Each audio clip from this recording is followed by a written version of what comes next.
Nola making his 27th start of the year. 160 in the third innings, 4.49 earned run average, and 165 strikeouts this year, and over 1,545 for his career. Swing and a miss. Second strikeout for Aaron. Well, that baby's got some bite on it today. It sure does. He continues with that. You see the grip right there, that knuckle curve, and that is a really good one. Swing and a miss. That's number 9. Aaron Nola moves it to a tie for 5th place all time in Phillies history with that strikeout. Swing and a miss. He got him. 95, a little gas, and the Phillies have swept out the Cardinals. He's a good pitcher. He's been a good pitcher for quite some time, and he gives everybody trouble. But mixed well, stayed away, made his pitches, located, didn't give in. He was pretty stubborn about where he wanted to miss, and he did well.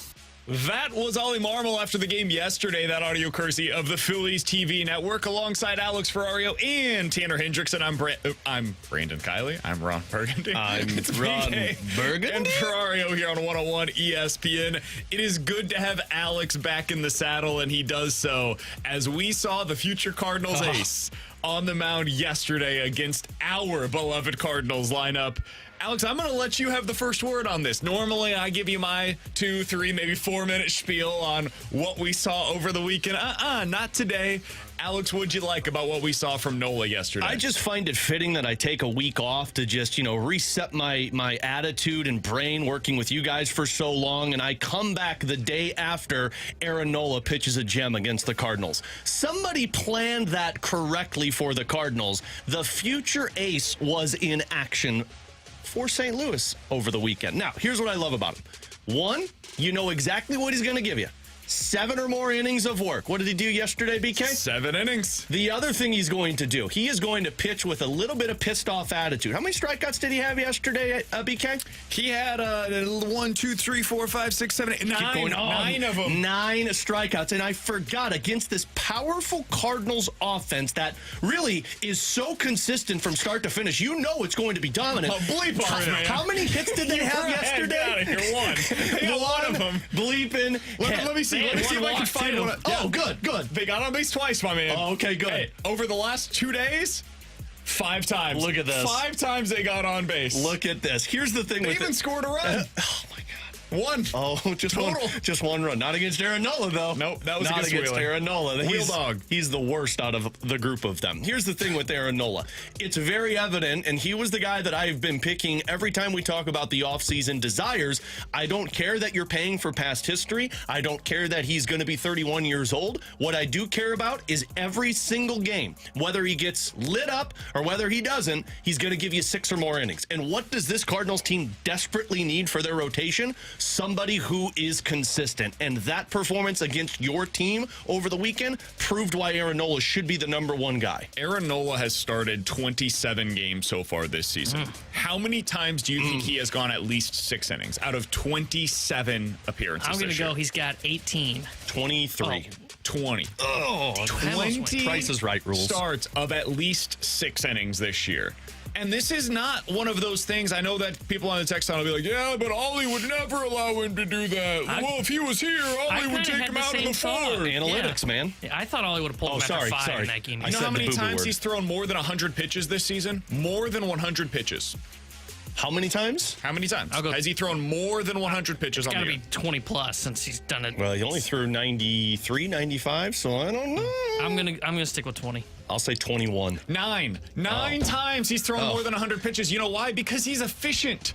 The guy gets people out. He is a professional out-getter. That is what Aaron Nola is. It doesn't sound like a real title. It is. That's what it is. Sounds like the title I came up with when I was in 5th grade. What's your job title? The assistant to the manager. Out-getter. Is that what it, yeah, the Dwight Schrute, assistant to the general manager. Congrats. That is what Aaron Nola's job is. And when he goes out there, he's going to give you 6+ innings. Yeah, there have been appearances this year where he's given you 6 innings and 4 earned runs. Guess what that does for you, Alex? It keeps you in the ball game. It's not ideal. It's not a legit ace the way that some of the pitchers are that we're going to talk about going into the offseason. Hell, the guy that's on the mound tonight for the Padres against the Cardinals, that dude's going to go 5 innings. He's going to strike out 12 batters, and he's going to give up 1 earned run. It's super sexy. It's a little bit different than what you see from Aaron Nola, but in the end, the effectiveness is there. Over the last 2 seasons, you want to talk about some of the more advanced analytical numbers, because I know those are the people that hate Aaron Nola. You like wins above replacement? You into that? I love wins above replacement. I knew you would, buddy. What is it good for? Aaron Nola. He is 3rd in Major League Baseball among all pitchers over the last 2 seasons in wins above replacement. That seems pretty good, right? You want that. The only 2 guys ahead of him are Kevin Gausman and Spencer Strider. So regardless of what we're using to break these guys down, Aaron Nola is bleeping awesome. He doesn't walk anybody. Even though his strikeouts are down this year, he's still a good strikeout pitcher. He would be the best on the Cardinals staff right now. And the dude continuously gives you innings. So, I know, Lauber. I know, Drew Rom might be the best strikeout pitcher on this staff right now. I love what we're seeing out of Aaron Nola. And if you could sign 1 player this offseason, they need to sign more than that, obviously. But if you could only get 1, Aaron Nola was and continues to be my pick. Well, and the amount of people, because I see it on the text line saying, well, why would you want to come to St. Louis? It's not going to happen. Here's why you would want to come to St. Louis. Free zoo. Well, that's true also. Touche, man. But the money that the Cardinals are going to give him helps them get more at the free kids zoo, because you can go in the children's zoo and you got to pay for it. They could get a membership. They got a dinosaur exhibit now, and I'm sure Aaron Nola loves dinosaurs. Money is why he comes to St. Louis, and that's the one thing the Cardinals have to do. And you can say, well, they don't pay money. Well, guess what? That's why they've had bad rotations for so long. Throw all of the money at Aaron Nola, because all of these other options, the Uriases, the Snells, yeah, they're great. But I think consistency is the more important thing for this Cardinals team. Well, and, I love those guys that you're talking about. I would love to have Urias here. I would love to have Snell here. But if we're just talking about what is most likely for this particular front office, the likelihood is they're going to go out there and get somebody that is a little bit more certainty. Yeah. And that's where you get into a Aaron Nola over those players that we just mentioned. Somebody on the text line said, guys, he's not even a very good pitcher. He has a 4.3 ERA this year. Wow. Can we talk about Dylan Cease, who is everybody's favorite pitcher suddenly? Oh, no, I don't think they like him. A 4.8 ERA this year. Some of the pitchers that we've been talking about Julio Urias, people like him, 4.4 ERA this season. Lucas Giolito, people like him, 4.3 ERA this season. Sorry, T-Bone. My guy Clark Schmidt, 4.5. Yeah. That Sandy Alcantara guy's pretty good, right? Yeah. I've been told he was a Cy Young winner. He has a 4.2 ERA so far this season. Scrubs. Well, Cardinals won that Bryce trade. Miller, people love him, right? Yeah. His underlying numbers are worse than Aaron Nola's on the season. Well, somebody wants you to explain Nola's high ERA, though, BK. His high ERA is because he gives up a ton of home runs. No, we don't want that. What do you think's going to happen in St. Louis? You know what helps? Playing at a ballpark that doesn't allow for home runs. Yeah, but he's not left-handed. It doesn't matter. You got to be a left-handed pitcher in St. Louis. True. Aaron Nola is exactly the type of pitcher that the Cardinals need to add. He is. He's the guy. And if you go into the offseason and you acquire him as your number 1, will there be question marks? Sure, there will be. But there's going to be question marks no matter who it is that you go out there and acquire. If they go out and get Blake Snell, there's warts on his resume. He doesn't get very deep into games. I do have some question marks of, as a lefty starter who has great stuff but walks the world, what happens when that stuff starts to go back a little bit? Maybe that's next year, maybe that's 2 years from now, but it's coming. He's 30 years old and you're going to have to give him a 5 or a 6 year deal. That's scary, man. There's a lot of risk involved in that. Julio Urias has had some injury questions. His velocity's down, his effectiveness has taken a step back, and he's got outfield stuff. Those are the best pitchers on the market.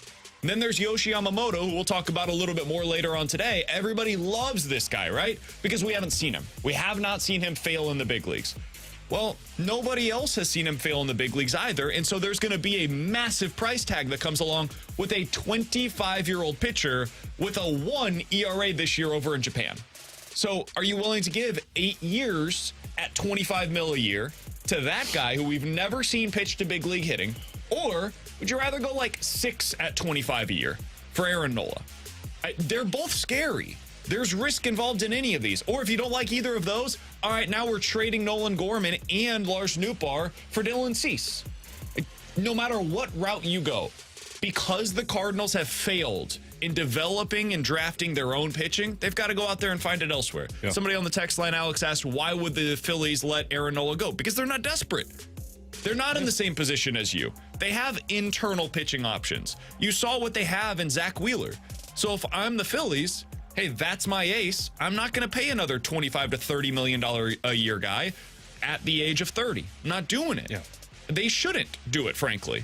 But because you're the Cardinals and you have put yourself into this position, you are desperate and you have to go sign a pitcher. And I also feel like people fall into this rabbit hole of, oh, well, it's only Aaron Nola and then your offseason is done. If you just do Aaron Nola, that's still not a successful offseason. You can still go add weapons to this team, but Aaron Nola needs to be that top option for you because you don't have an ace. And making a trade for an ace right now is going to hurt this team more than what I originally thought. Like, it's pretty evident that you need all of the weapons you can ask for on the offensive side because there are a lot of cold streaks on this team. Yep. So go spend the money to where you're not losing assets to bring in a guy who is an ace and then go spend more money on a guy who can compete with him. We got this text from the 314, and we'll get out of here on this. We're supposed to talk about Michaelis today.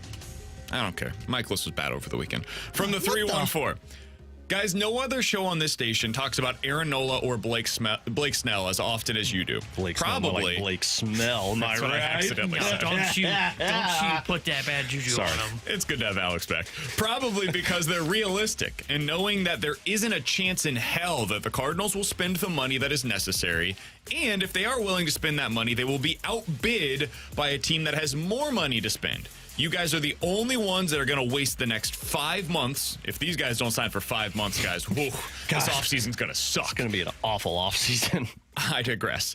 The next 5 months talking about a guy that will not be on the team at some point. Would you please wake up? If the Cardinals are unwilling to either match the asking price for one of these guys in the top tier of the pitching market. And by the way, we've scratched Shohei Ohtani off the pitching market, so these are now the top tier. Well, technically, he scratched himself off the pitching market.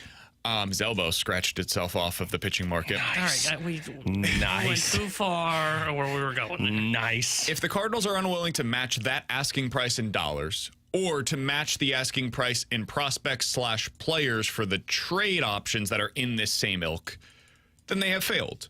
And you, the listener, the texter, you should crush them as well as we will.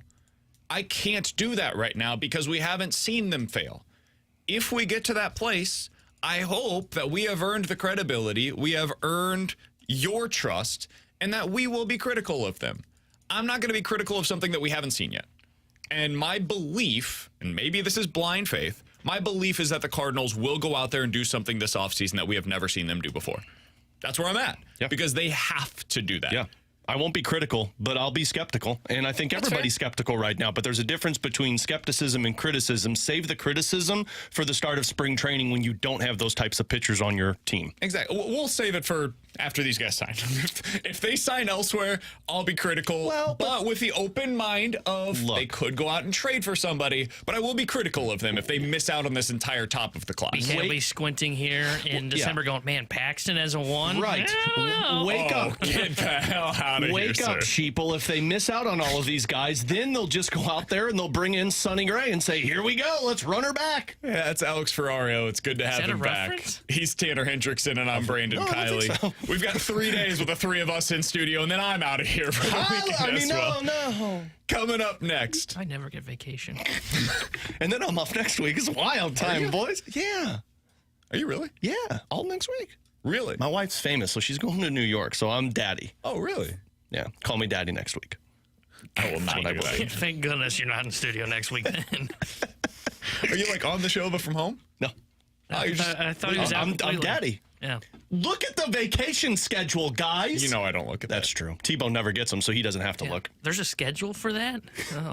T-Bone never leaves. So he's just like, wait, is that why I saw you in your sleeping bag in the back? Yeah, I didn't know we were allowed to leave the building. That makes sense. Coming up in about 20 minutes or so, I've got a question for you guys. I need a ruling from all of you in the listening audience because Jackson has put me into a bind with our fantasy draft. We'll get into that coming up here in just a little while. He wants 15-second draft times. Katie Wu joins us at 12 o'clock. We'll talk more about Aaron Nola for all the haters coming up in the 1 o'clock hour. But next, the Blues are messing around with a decision right now that Alex doesn't think they should even be touching with a 10-foot pole. He'll explain it next year on 101 ESPN.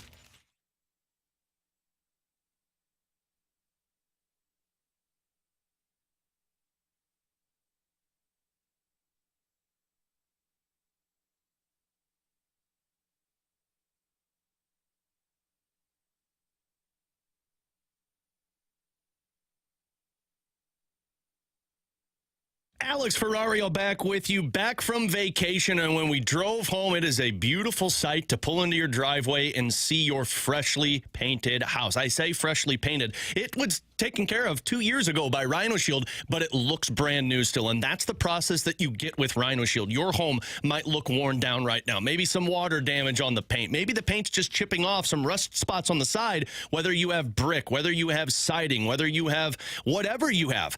If it looks worn down, you call up Darren at Rhino Shield, because what they offer is a 25-year transferable warranty, and the product that they use, it's not paint. What they use sticks 8 to 10 times thicker than any other paint that you're going to buy over the counter. You get a 25-year transferable warranty. It's 100% waterproof. It deflects 90% of the UV rays, so you know you are set with Rhino Shield. So give Darren a call today. Have him come out, give you a free estimate, and fall in love with the work, and be confident that your house is always going to look brand new. 877-25-RHINO, 877-25RHINO.com.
All season long in the Pick'em Challenge. Get signed up to play now at 101ESPN.com. Refreshed by Bud Light, official beer sponsor of the NFL. Easy to Sunday, easy to enjoy.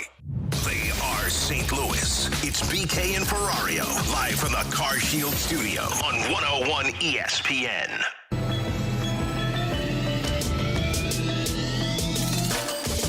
Are you ready to give it to Robert Thomas? And I think maybe the answer is not yet. And do you give it to Braden Shen for a couple years, knowing that Robert Thomas could be ready in a couple years, but also Shen would still be around because his contract has about 5 more years left on that. So, I don't know that Doug Armstrong's thinking that deep on the situation. I just think that it's legitimate that the Blues could go into the season without a captain, at least poking my nose around the situation. That's what I've heard in the past month or so. Alongside Alex Ferrario and Tanner Hendrickson, I'm Brandon Kiley. That was Jeremy Rutherford on the Fast Lane last week talking about the Blues' decision on whether or not to give out the captaincy this year. JR wrote a piece earlier today over on The Athletic. It's well worth your time. If you don't have a subscription there yet, you should go ahead and get yourself one before the Blues season. JR's work is well worth the price of admission. Alex, the piece was on the 10 bold predictions for JR going into the 2023 season. And his number one bold prediction was that the Blues will not name Braden Shin captain, and they will not name anybody captain this season. He added that he thinks they should name Braden Shin the captain. Alex, what would your reaction be if the Blues went into the season this year without a captaincy? I agree with JR. I think it's a bad idea if you're trying to move forward with your organization and not name a captain. And I can see what they're trying to accomplish in terms of, this unity in the locker room of everybody being a voice rather than one guy being the leader, because let's be honest, that was the issue last year. You had certain players that didn't agree with the leadership that were in place, and it seemed to leak into that locker room. There were culture problems, as JR talked about in his piece last season. So you're trying to bring this unity of this new group and maybe biding your time for Robert Thomas. I think that's a terrible idea. I think you're a team that Doug Armstrong said, quote, we're at the 50-yard line and we're trying to move to the offensive zone rather than the defensive zone. Braden Shen is your captain. Braden Shen is viewed as a captain in that locker room. And I understand the sentiment of, if he's viewed as a captain, why do you need to give it to him? A letter doesn't make a difference. Sure, that's the cliche saying with it. But to me, when a guy is pretty obvious as your captain, you make him the captain so that it is known, it is widely expressed that the organization views this individual as the leader of the locker room. They did it with Pietrangelo. They did it with Backus. They did it with Ryan O'Reilly. And now you need to do it with Braden Shen. If Robert Thomas is the future captain and you want to make sure he's ready to grasp that, well, then great. In 5 years, when Braden Shen is a free agent, then you move on from it. Or if you say, you know what, Robert Thomas, we want you to be the captain, we'll give you the A until you are the captain ready to take over. But you need somebody who can rally the troops this season, settle things down when it gets overcomplicated, and that needs to be Braden Shen. So I do, in theory, understand where Doug Armstrong is coming from on this. He's basically saying, hey, the captaincy has lost some of its value in the modern game. I think there's some truth to that, honestly, because if you're a leader, you lead, whatever. Much of... If you're a leader, you lead, whatever. You don't need a C on your chest. Put that on a t-shirt. But see, I disagree with that, though. If you look at the successful teams in the NHL right now, they put the C's on guys' jerseys because they know that it matters. Patrice Bergeron never needed a C. That's a chicken or the egg argument, right? Patrice Bergeron was the captain because he was the leader. Would he have not been the captain, or would he have not been a leader on that team without the C? He probably would have been. But again, what's the point of not putting it on his chest? Like, who cares? If you don't think that it has value as the general manager, but the player, or even the players inside of that locker room, if they deem it to have value, then there's no harm in putting the C on somebody's chest. Yeah. So no matter, I was providing the devil's advocate argument. Well, I'm with you on this. I hated it. Even if you don't think that there is value to it, if the player himself does, and he's the guy that you think is going to be the Pied Piper in the locker room, he's the guy that's going to bring everybody into the fight, well, then give it to him.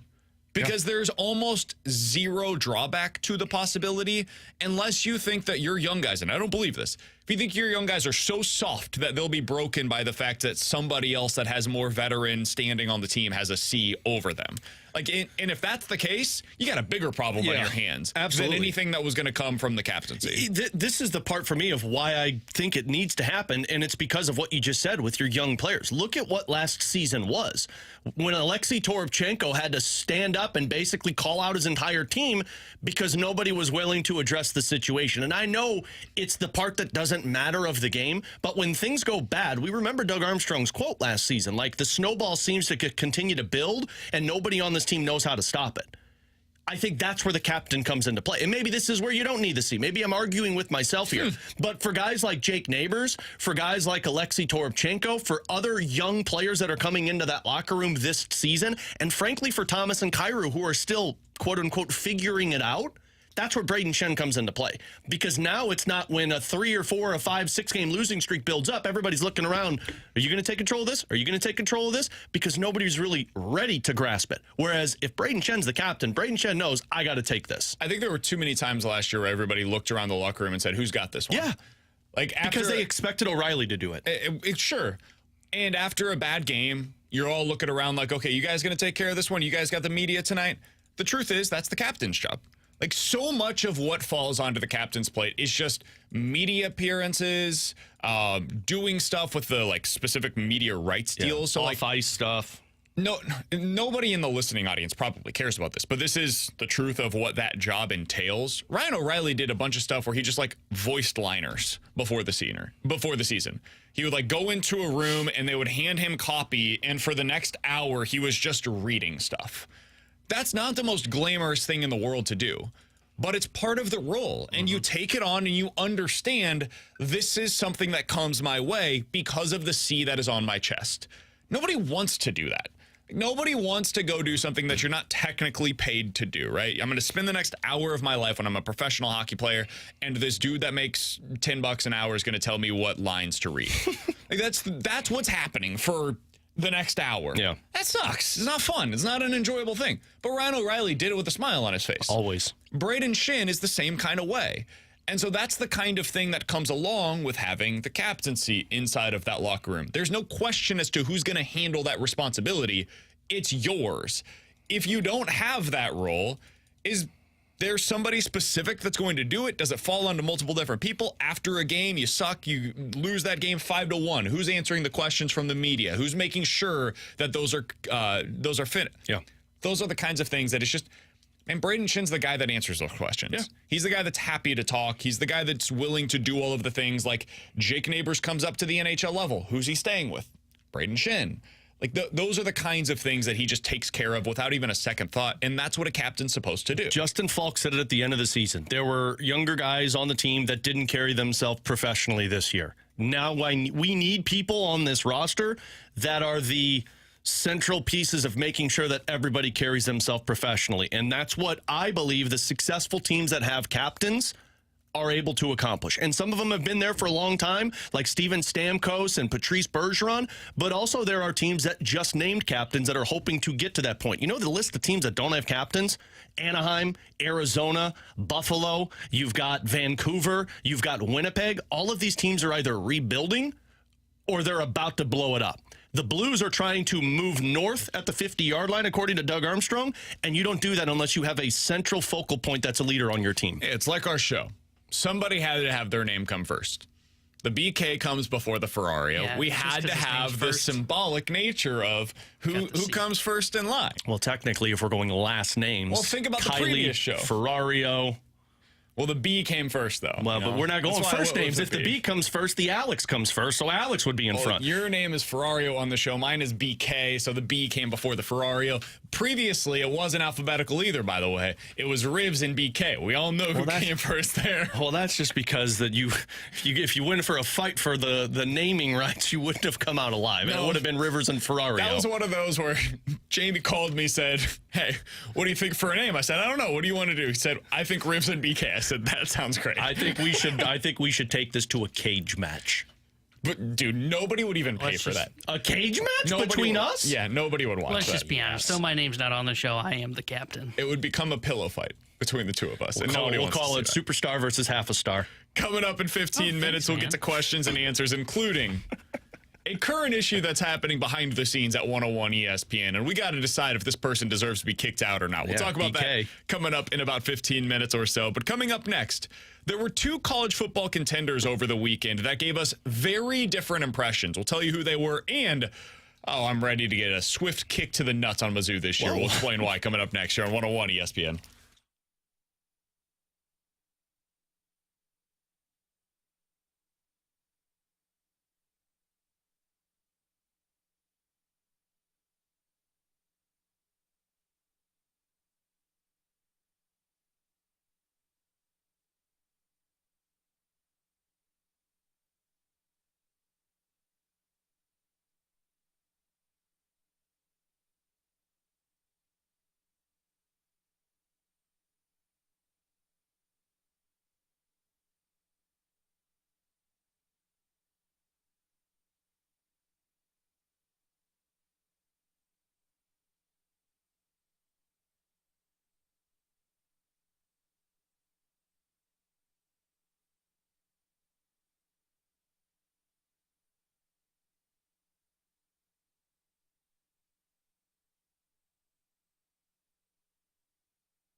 Tanner Hendrickson here with a Sports Center update driven by Johnny Londoff Chevrolet and Johnny Londoff Autoplex. The Cardinals fell to the Phillies yesterday 3-0 as they are swept in Philadelphia, and they return home tonight where they start a 3-game set against the San Diego Padres. Adam Wainwright gets the start for St. Louis, and Blake Snell will be starting for the San Diego Padres. 6:45 will be first pitch tonight. This Sports Center update was driven by Johnny Londoff. Find your road shop 24/7 at londoff.com, londoffAutoplex.com. Are you kidding me?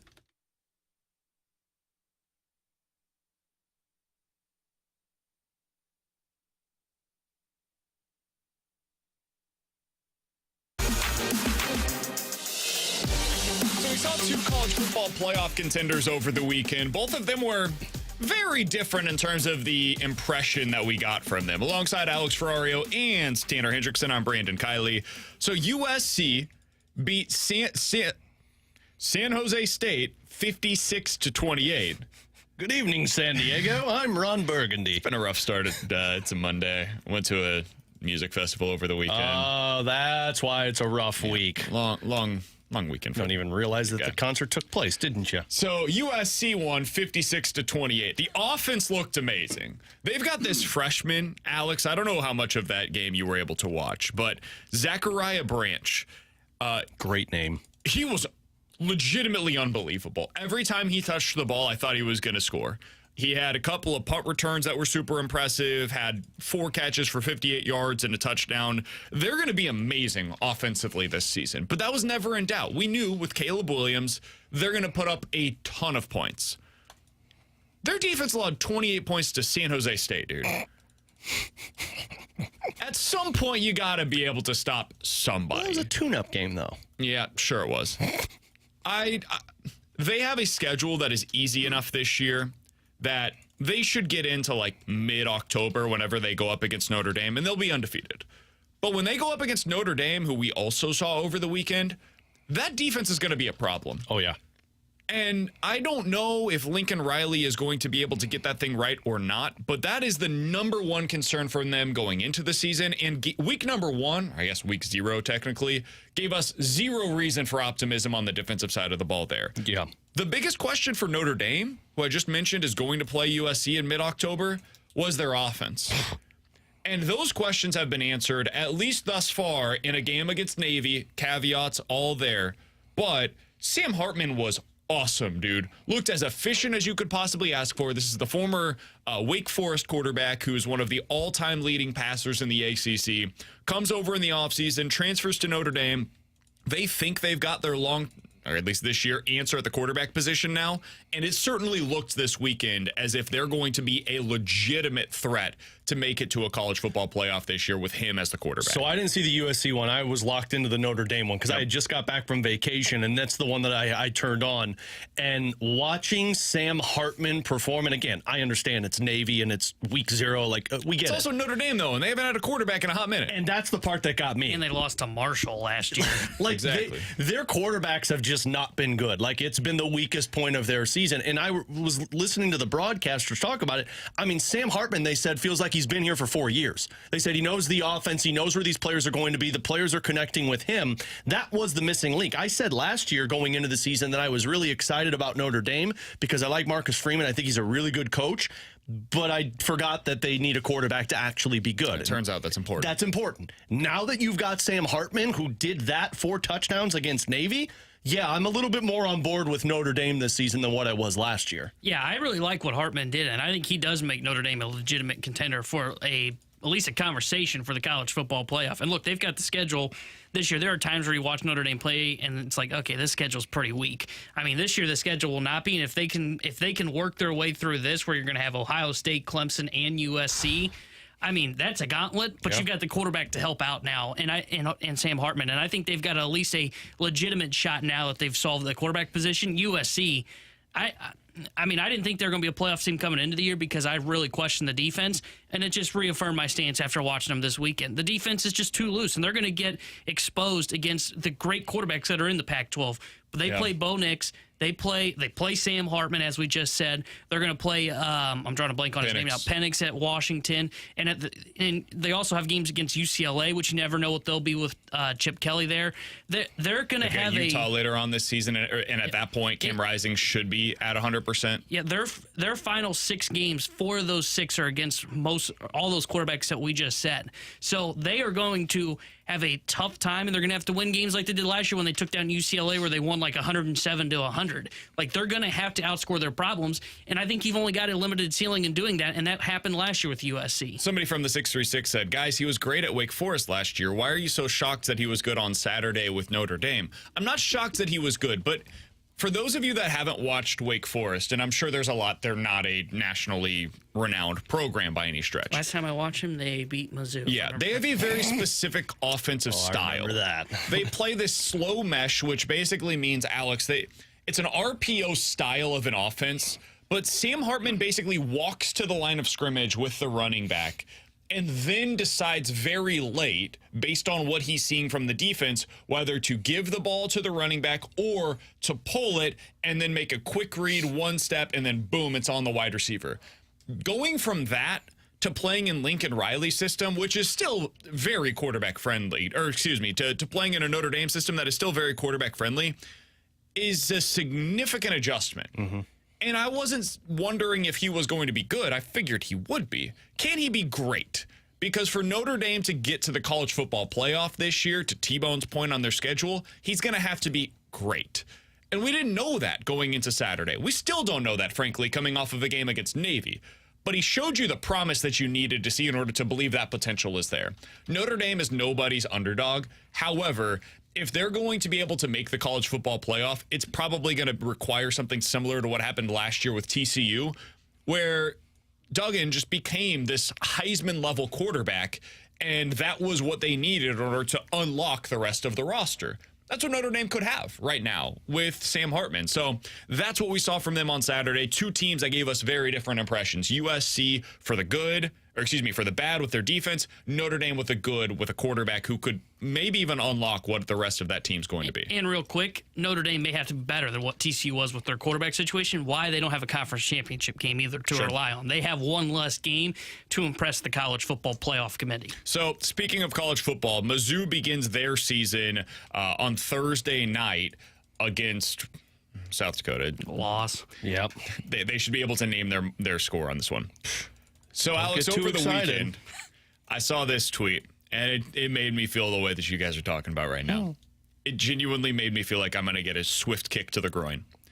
I'll do it for you, buddy. John Ewing, who works for MGM, tweeted this out. 99% of the money at BetMGM is on Mizzou football to go over 6.5 wins this year. 99%. No, that never goes well. Is on Mizzou to go over 6.5. All right. Do you know how rare it is, Alex, for any team to get 99% of the money on anything, whether it's to win a game outright, to cover the spread, to go over or under their win, whatever the prop is that you've got to throw out there, 99% of people to agree on, 99% of the people wouldn't agree that the weather is beautiful today here in St. Louis. True. It is, by the way. No. It's kind of a little warm Exactly. for my liking. The sun's a little bright. I don't know how this is going to go wrong, but something is going to go wrong for Mizzou this year because of this. Look, because we can't all win money on Mizzou's over. You don't put 99% next to something and expect it to pan out for you. It's just not going to happen. And unfortunately, I'm very excited about the Mizzou football season, but you put a 99% over going 6.5 wins, that means they're starting off the season 0-1. Mostly because the BKO happens. See, I actually don't mind this. I don't mind that all this money you put on them. One, it's good odds at plus Tanner wants to see 110 him at fail. over 6.5. It's plus 110 for the over? That's why I think so many people put money on it. Jeez. And if you look at their schedule, we've talked about Vegas this before. know, man? Oh, Vegas knows something. Nothing. Drink called him up and told him. Now, look.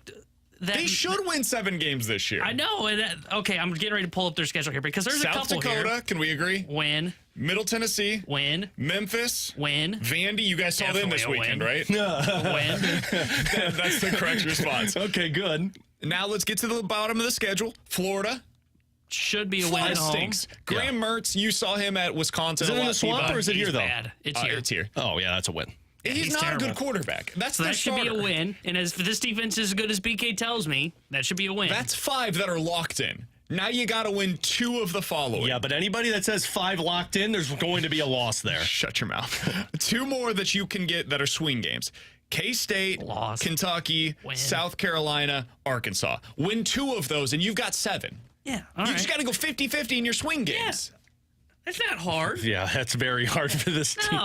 No. And Tree's not even calling plays. You should feel more confident about I that. am. I'm excited. MIZ. But anytime somebody puts 99% next to it, it means it's not going to work. That's kind of where I'm at. No. Like when I see something like this, it's almost like a blind bet on the opposite. I just assume that there is no chance Vegas is going to allow 99% of us to be right about something. Yeah. It's not going to happen. This is like when I have my air conditioner checked every season because it's old. It's like 30-something years old. And the technician's like, yeah, it's old, but 100% you should be getting through this year. I'm always skeptical that I'm going to make it through the fall or the winter. I'm officially concerned. I was pretty optimistic about 7+ wins going into yesterday. And I saw this tweet and I thought, should I bet the under? Son of a nutcracker. Coming up in 15 minutes, we'll talk to Katie Wu. She's the Cardinals insider for The Athletic. But coming up next, we need a ruling from you guys. 314-399-9646 is the Air Comfort Service text line. Jackson has put himself into a conundrum of his own doing. And I have the power, Alex. I got the power. To determine whether or not he's going to get on my good side. We'll talk about it next year on 101 ESPN.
On your 101 mobile app.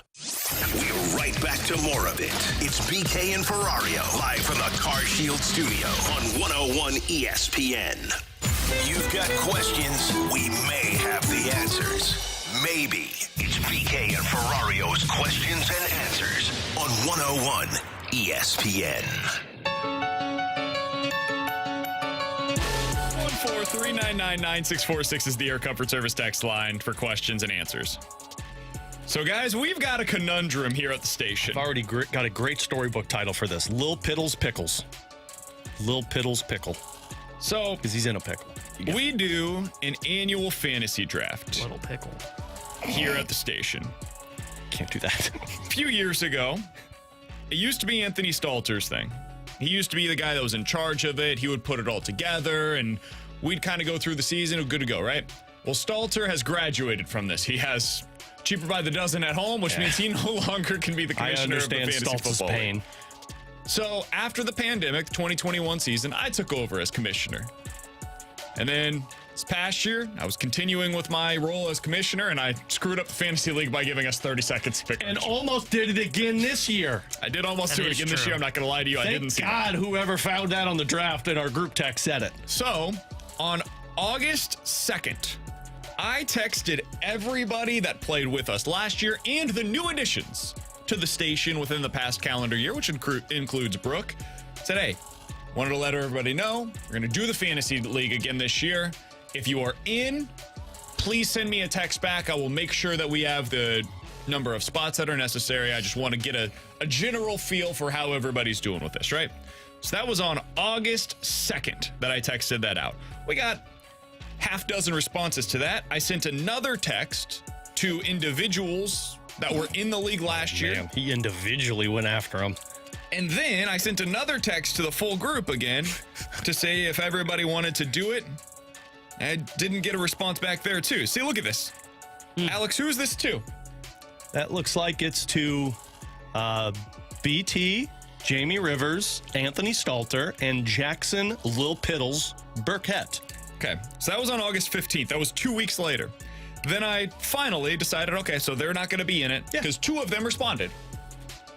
Or three of them. Stalter, Jamie, and BT all responded to that message. You know who didn't? Lil Pickle. Lil Piddles. The only one in the message, Pickle. this was 2 weeks ago. This is not while he was in Vegas last week. So he never responded to any of the text messages that were sent. You have the right phone number. 100% positive. Okay. Never responded to anything. Did not say he's in, did not say he's out either, but never responded. Just ghosted us. Yeah, that's a jerk move. Now today, as I'm walking into the studio, says, hey, BK, I never responded to the text message, but I want to be in the Fantasy League this year. The audacity. No, sir. We already have our 12. We replaced him because he didn't respond. So I assumed Jackson doesn't want to be a part of the league this year. That's fine. No harm, no foul. If you don't want to be a part of it, that's fine. And then he tells me today before the show, the day of our fantasy draft, that he wants to be a part of it. Do we allow him in the league this year? Absolutely not. That was 26 days. You had 26 days to type out 2 letters on your phone. In. And you did not. So unfortunately, Jackson, Lil Piddles, I love you, buddy. But no, because I'm not doing a 13-team league. It's not happening. It does make things a little difficult. If that was said on Friday when you have the weekend, then maybe. But you can't expect us in 7 hours to find another person now. In those 26 days, I know some of those he was in Vegas. I can see him right now not working. He had time to answer his phone. Yeah. So he is out. I see him all the time holding his phone in his hand. Here's the problem. You know what the problem is? What? I like Jackson. No, I like Jackson. I like Jackson Look too. at his face. I like Jackson. He's got a great smile. No, he's got a great smile. I know. I enjoy Jackson. But he was great competition last year. You do not ghost somebody for that long and then the day of say, I'm in. So here's the thing. We've got Drew here. Drew might be interested in doing a fantasy league. Drew, set the phone down. Do you like fantasy football? Yeah. Okay. Drew might like it. We can maybe go to a 14-team league. We could maybe do a listener, depending on what we decide to do here. There's options. There's optionality. But I also just think for the principle of it, the fact that this man looked us in the eyes this morning and said, hey, I wanted to be in all along, and didn't have the time to be Jackson, able. I want you to do me a favor. All right, we got Jackson in the studio. Jackson, I want you to do me a favor. Do a pocket check for me. Is your phone in one of those pockets? So it is always on him. It's there. Okay. He does have a phone. It is there. It doesn't work. Listen. First and foremost, I want to apologize for the lack of communication. That's it's unexcusable. What I'm being mischaracterized as is when you walked in the studio, all I asked was, am I in the league? Because I need to know and not plan anything for 7 p.m. That's not what I heard. I didn't clamor to get... I have a thing with fantasy leagues. I limit it 3 at the absolute most. I'm sure plenty of people out there can kind of agree with that. You don't want to have too many fantasy So we leagues. weren't even on your top 3. Wow. You're in the top 3. I just need to know if you are the third. And if that's the case, I'm available to draft tonight at 7. If not, totally fine. Just let me know. I think Jackson should be in. I already told the guys he off came the in air. with the niceties. I like Jackson. He can't come in with the nice guy. I think he should be in. Here's the question. If we're going to let Jackson in, we got to have the 14th. Right. We can't just do a 13-team league. If it's difficult, it might be easy. Expel me from the league. I don't like this nice guy thing, because when you walk out and we let you in, he's going to be like, those jerks. I knew they'd let me in. I think we need a listener. No. I think that's the best way to do this. Did you say no? No. I mean, I think that would be fun to have a listener. I think it'd be fun to have a listener. Yeah. All I'm going to see we should have him on weekly. All I'm going to see in the draft chat is, what do you guys defend Ollie for?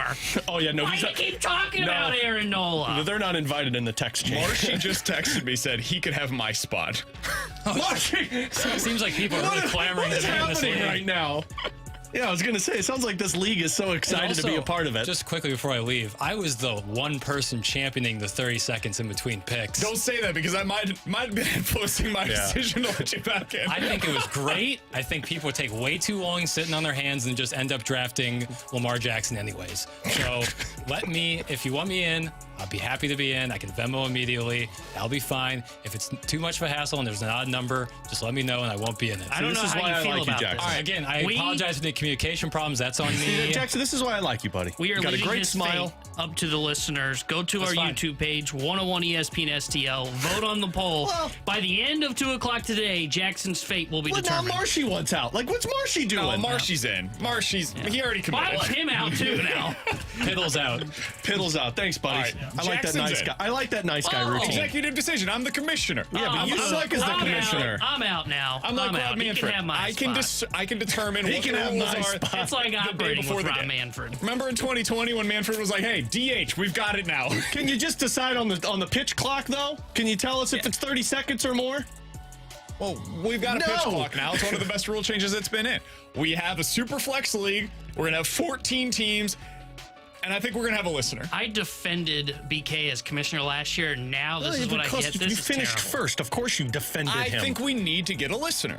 And we'll determine how to do that coming up at 12:45. 314-399-9646 is the Air Comfort Service text line. In 15 minutes, we're going to play a game of in or out. Jackson was in. Are you out? We'll get into that coming up in 15 minutes. But Katie Wu joins us next here on 101 ESPN.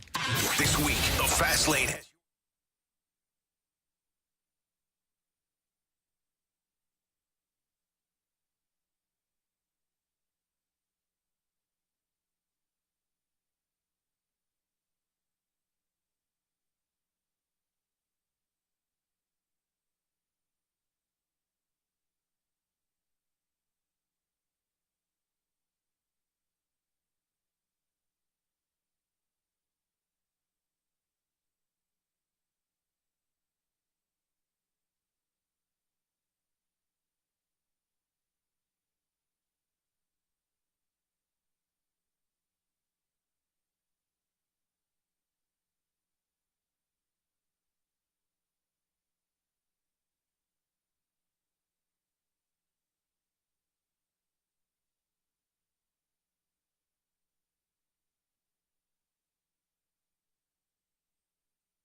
From T-Bone, I'm BK. Good to have the gang back together. We've got Katie Woo joining us now here on 101 ESPN. You can, of course, find her work over at The Athletic and follow her on Twitter at KDJWoo. Katie, we appreciate the time as always. How was your weekend?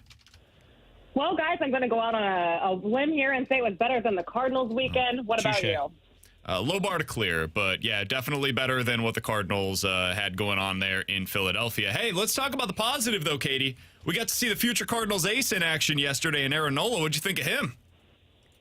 Yeah, you know what? Perfect segue, because I don't think that you can make a Monday, you want a Monday to have, like, positive vibes, right? You don't want to talk about the 1-5 road trip, 19 games under 500, 11 runs in the last 6 games. Like, we don't need to go into that at all. So let's talk about next year, which has been my motto since about the trade deadline. I think the Cardinals have a very unique opportunity to see back-to-back arms they should be targeting in the offseason. Started with yesterday with Aaron Nola, who once again dominated. 1 hit, 7 innings, no earned runs, 1 walk, 9 strikeouts. I know Nola has not had the most consistent season, but when you have a line like that, I'm pretty sure every team in baseball is going to take it. Blake Snell, lowest ERA in baseball. He takes the mound for the Padres tonight at Busch Stadium with the Cardinals kicking off a 6-game homestand. 2 arms that will be free agents in 2024 that highlight my personal target list for the Cardinals in terms of free agent potential acquisitions.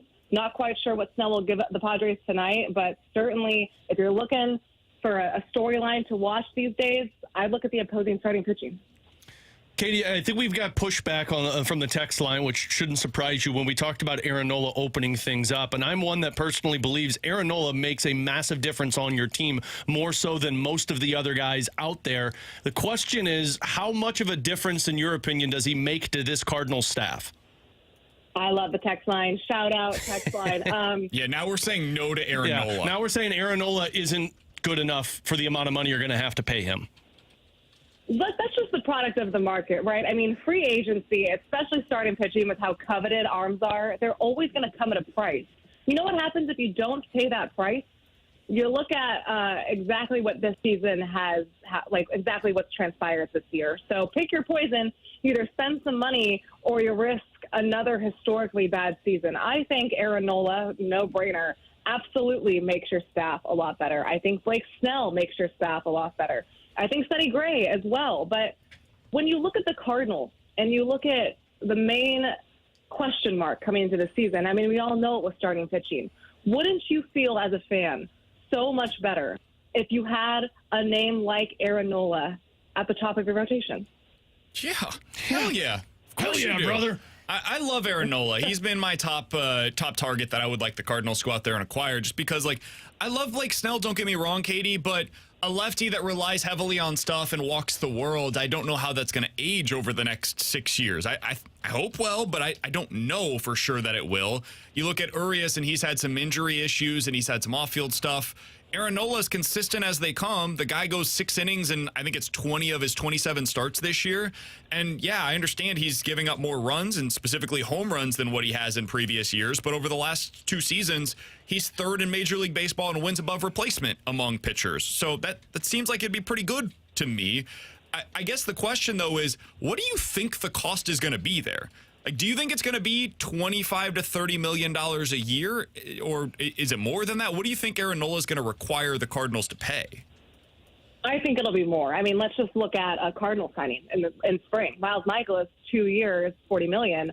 And Miles Mikolas, I think, it's been a down year for him. It's probably in the upper 50% of starting pitchers in terms of quality and durability. I think Aaron Nola is going to be much higher than that. I think most of these free agent arms that are on the list of fans' desires are going to cost a lot more than that. And I get with Nola, and you look at the ERA specifically, it's not the most encouraging. You see a guy with a 4.30 ERA, and you're like, why target him? But I think, all the stats that you just underlined is exactly why you target him. His start on Sunday was about as good as you can get, right? So it's going to come at a big cost. We know this. The Cardinals know this. This is not going to be an easy offseason where John Mozeliak just goes into the winter, makes a couple signings, and calls it a day. This is going to be, if he wants to add the 3 starting pitchers that he's been on the record in saying so, this is going to come at a high cost, either from payroll or from ownership. or from trades. So if you're looking at just the free agents, I don't see a world or a universe where the DeWitt family and Cardinals ownership don't have to open their wallets to ensure the Cardinals get the pitching that they so desperately need. And if they don't, again, guys, you're looking at a repeat of this 2023 season. Now, August has been especially bad. I don't think the Cardinals will be as bad as August has been, but without starting pitching, without top quality arms, without a rotation that you can count on, this is exactly the kind of season you can expect next year. So let's talk about that porous August that you just spoke of, Katie, that you did want to speak of. I'll be the jerk in this situation. How concerned are you that this offense has just completely disappeared in the last 10 or so days? Okay, hear me out. I'm not concerned, but here are my reasons. I know this has been the worst team in the National League since August 1st. Now, what does August 1st look like on the calendar? That was the trade deadline. That was the Cardinals essentially waving their white flag and saying, this ain't it. 2023 is not the year. We're going to pivot to 2024. So a lot of the names that you've seen lately are a combination of two things. One, a lot of your guys next year are injured, right? Brendan Donovan's out for the year. Nolan Gorman just came back. Lars Nootbaar hopefully comes back this homestand. Dylan Carlson's out. Tyler O'Neill is healthy but precautionary. There are a lot of moving parts here. So a lot of these players are up in terms of need via injury. A lot of these players up too, making up these lineups, and the bench are 4A guys. You know, they're guys that are coming up from AAA from Memphis, again, to fill that need.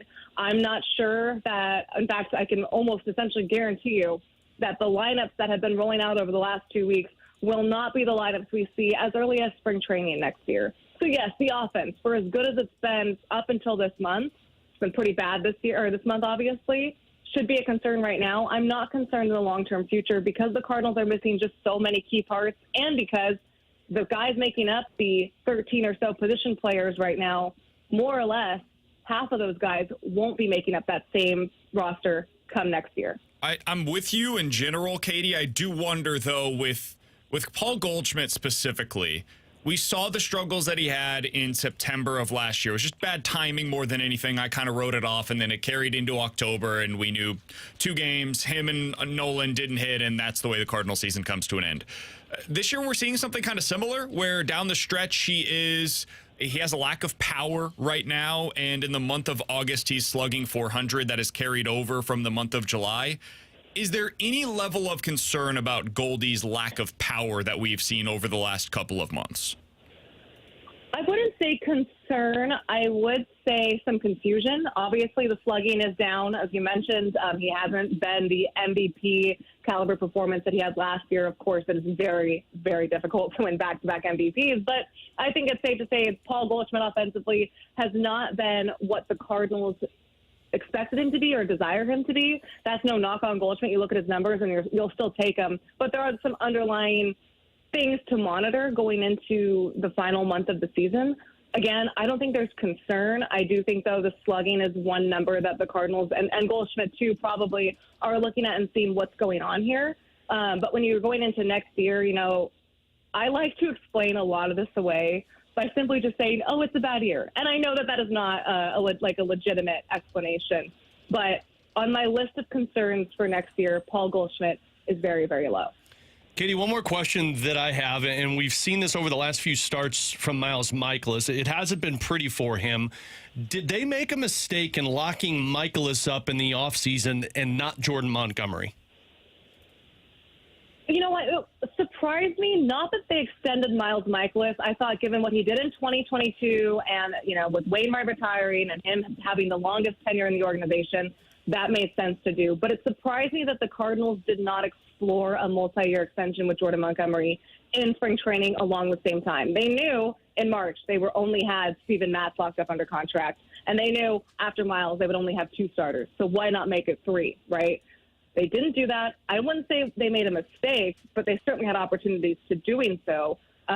For Miles, it's been perplexing to me because he is a strike thrower, right? And yes, sometimes balls don't stay in the ballpark, but when you are Miles Mikolas and you can command the zone that he does, one mistake a game usually won't hurt you. The problem with Miles this year is that while he still is filling up the zone, he's getting hit hard in the zone. So, again, I'm not quite sure what the solution there for Miles is. I know he'll be the first to say that he doesn't like his numbers, doesn't make him feel great. I wouldn't, again, think that it was a choice between one or the other. I think the decision was, why not both? She's Katie Wu. Find her fantastic work over at The Athletic and follow her on Twitter at KatieJWu. Katie, we appreciate the time as always. Thanks for hopping on with us today, and we'll talk with you again next week. You got it, guys. Have a great one. Absolutely. Same to you. That's Katie Wu joining us here on a 101 ESPN. As you mentioned, Alex, a big one tonight. Blake Snell on the mound for the San Diego Padres. When you look back at what we saw yesterday from Aaron Nola and what you're expecting to see today from Blake Snell, and you think about how those two could fit into the Cardinals rotation next year, do you have a strong preference one way or the other on which of those you would rather see in a Cardinals uniform? It would assuming a similar contract. It would be Nola, just because the longevity, and I think you don't have enough guys on your roster that can give you innings. And Blake Snell's not that guy to me. Blake Snell's going to come with strikeout stuff, but as we've talked about in the past, when it goes, it's going to go for him. Whereas when it goes for Aaron Nola, you're talking about a guy who could be a legit 3 or 4. Looking at what Miles Michaelis is doing, Aaron Nola just makes the most sense out of both of those pitchers, because I think you can still go to free agency and find that swing and miss stuff as the secondary option on top of Aaron Nola. Cardinals fans would get so frustrated with Blake Snell, man. Oh, yeah. So frustrated. Oh, yeah. They would, I can already feel the text coming in. We're paying this guy $30 million and he's going 5 innings? Blake Snell has gone more than 6 innings once, all season long. One time. When you watch this game tonight, the overwhelming likelihood, and this is going to be a BKO guaranteed, he's going to go 9 tonight. You realize he's going against the Cardinals tonight. Yeah, no hitter tonight. The overwhelming likelihood is he gives them 5 to 6 innings tops. They get him through 6 typically and get him out of there as quickly as possible, because he is not the type of pitcher that is going to go out there and give you a 7+. That's just not who he is. And this is part of the reason why the Tampa Bay Rays, we all know the moment where they took him out of the World Series game, and there was a lot of criticism there, much of which deserved. But Blake Snell is a 5 to 6 inning pitcher that strikes out the world. He is much closer to Jacob deGrom than he is Justin Verlander, whereas it's the opposite for Aaron Nola. Nola, there will be starts where it does not look pretty for him, but he's kind of the classic Adam Wainwright, where he's going to go out there and no matter what his stuff looks like on that day, he's giving you 6+. Guaranteed. You can just write it in pen. That's who he's going to be. So I think Nolan just fits kind of the ethos of what it means to be a Cardinal much more so than it does Blake Snell. And I'm not talking about personality-wise, just who they are as pitchers. He seems to fit a lot more with what the Cardinals are and have been as an organization than Blake Snell is. Coming up in about 15 minutes or so, are the Cardinals comfortable with this kind of money that would likely be tied up into 3 players if they ended up going down this path that we're talking about? We'll get into that coming up at 12:30. By the way, I've got one other person that wants to get into our fantasy league coming up at 12:45. Oh. So we'll get into that coming up a little later today. In or out next here on 101 ESPN. It's time for a DraftKings at Casino Queen.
Oh, yeah. I'm back, BK.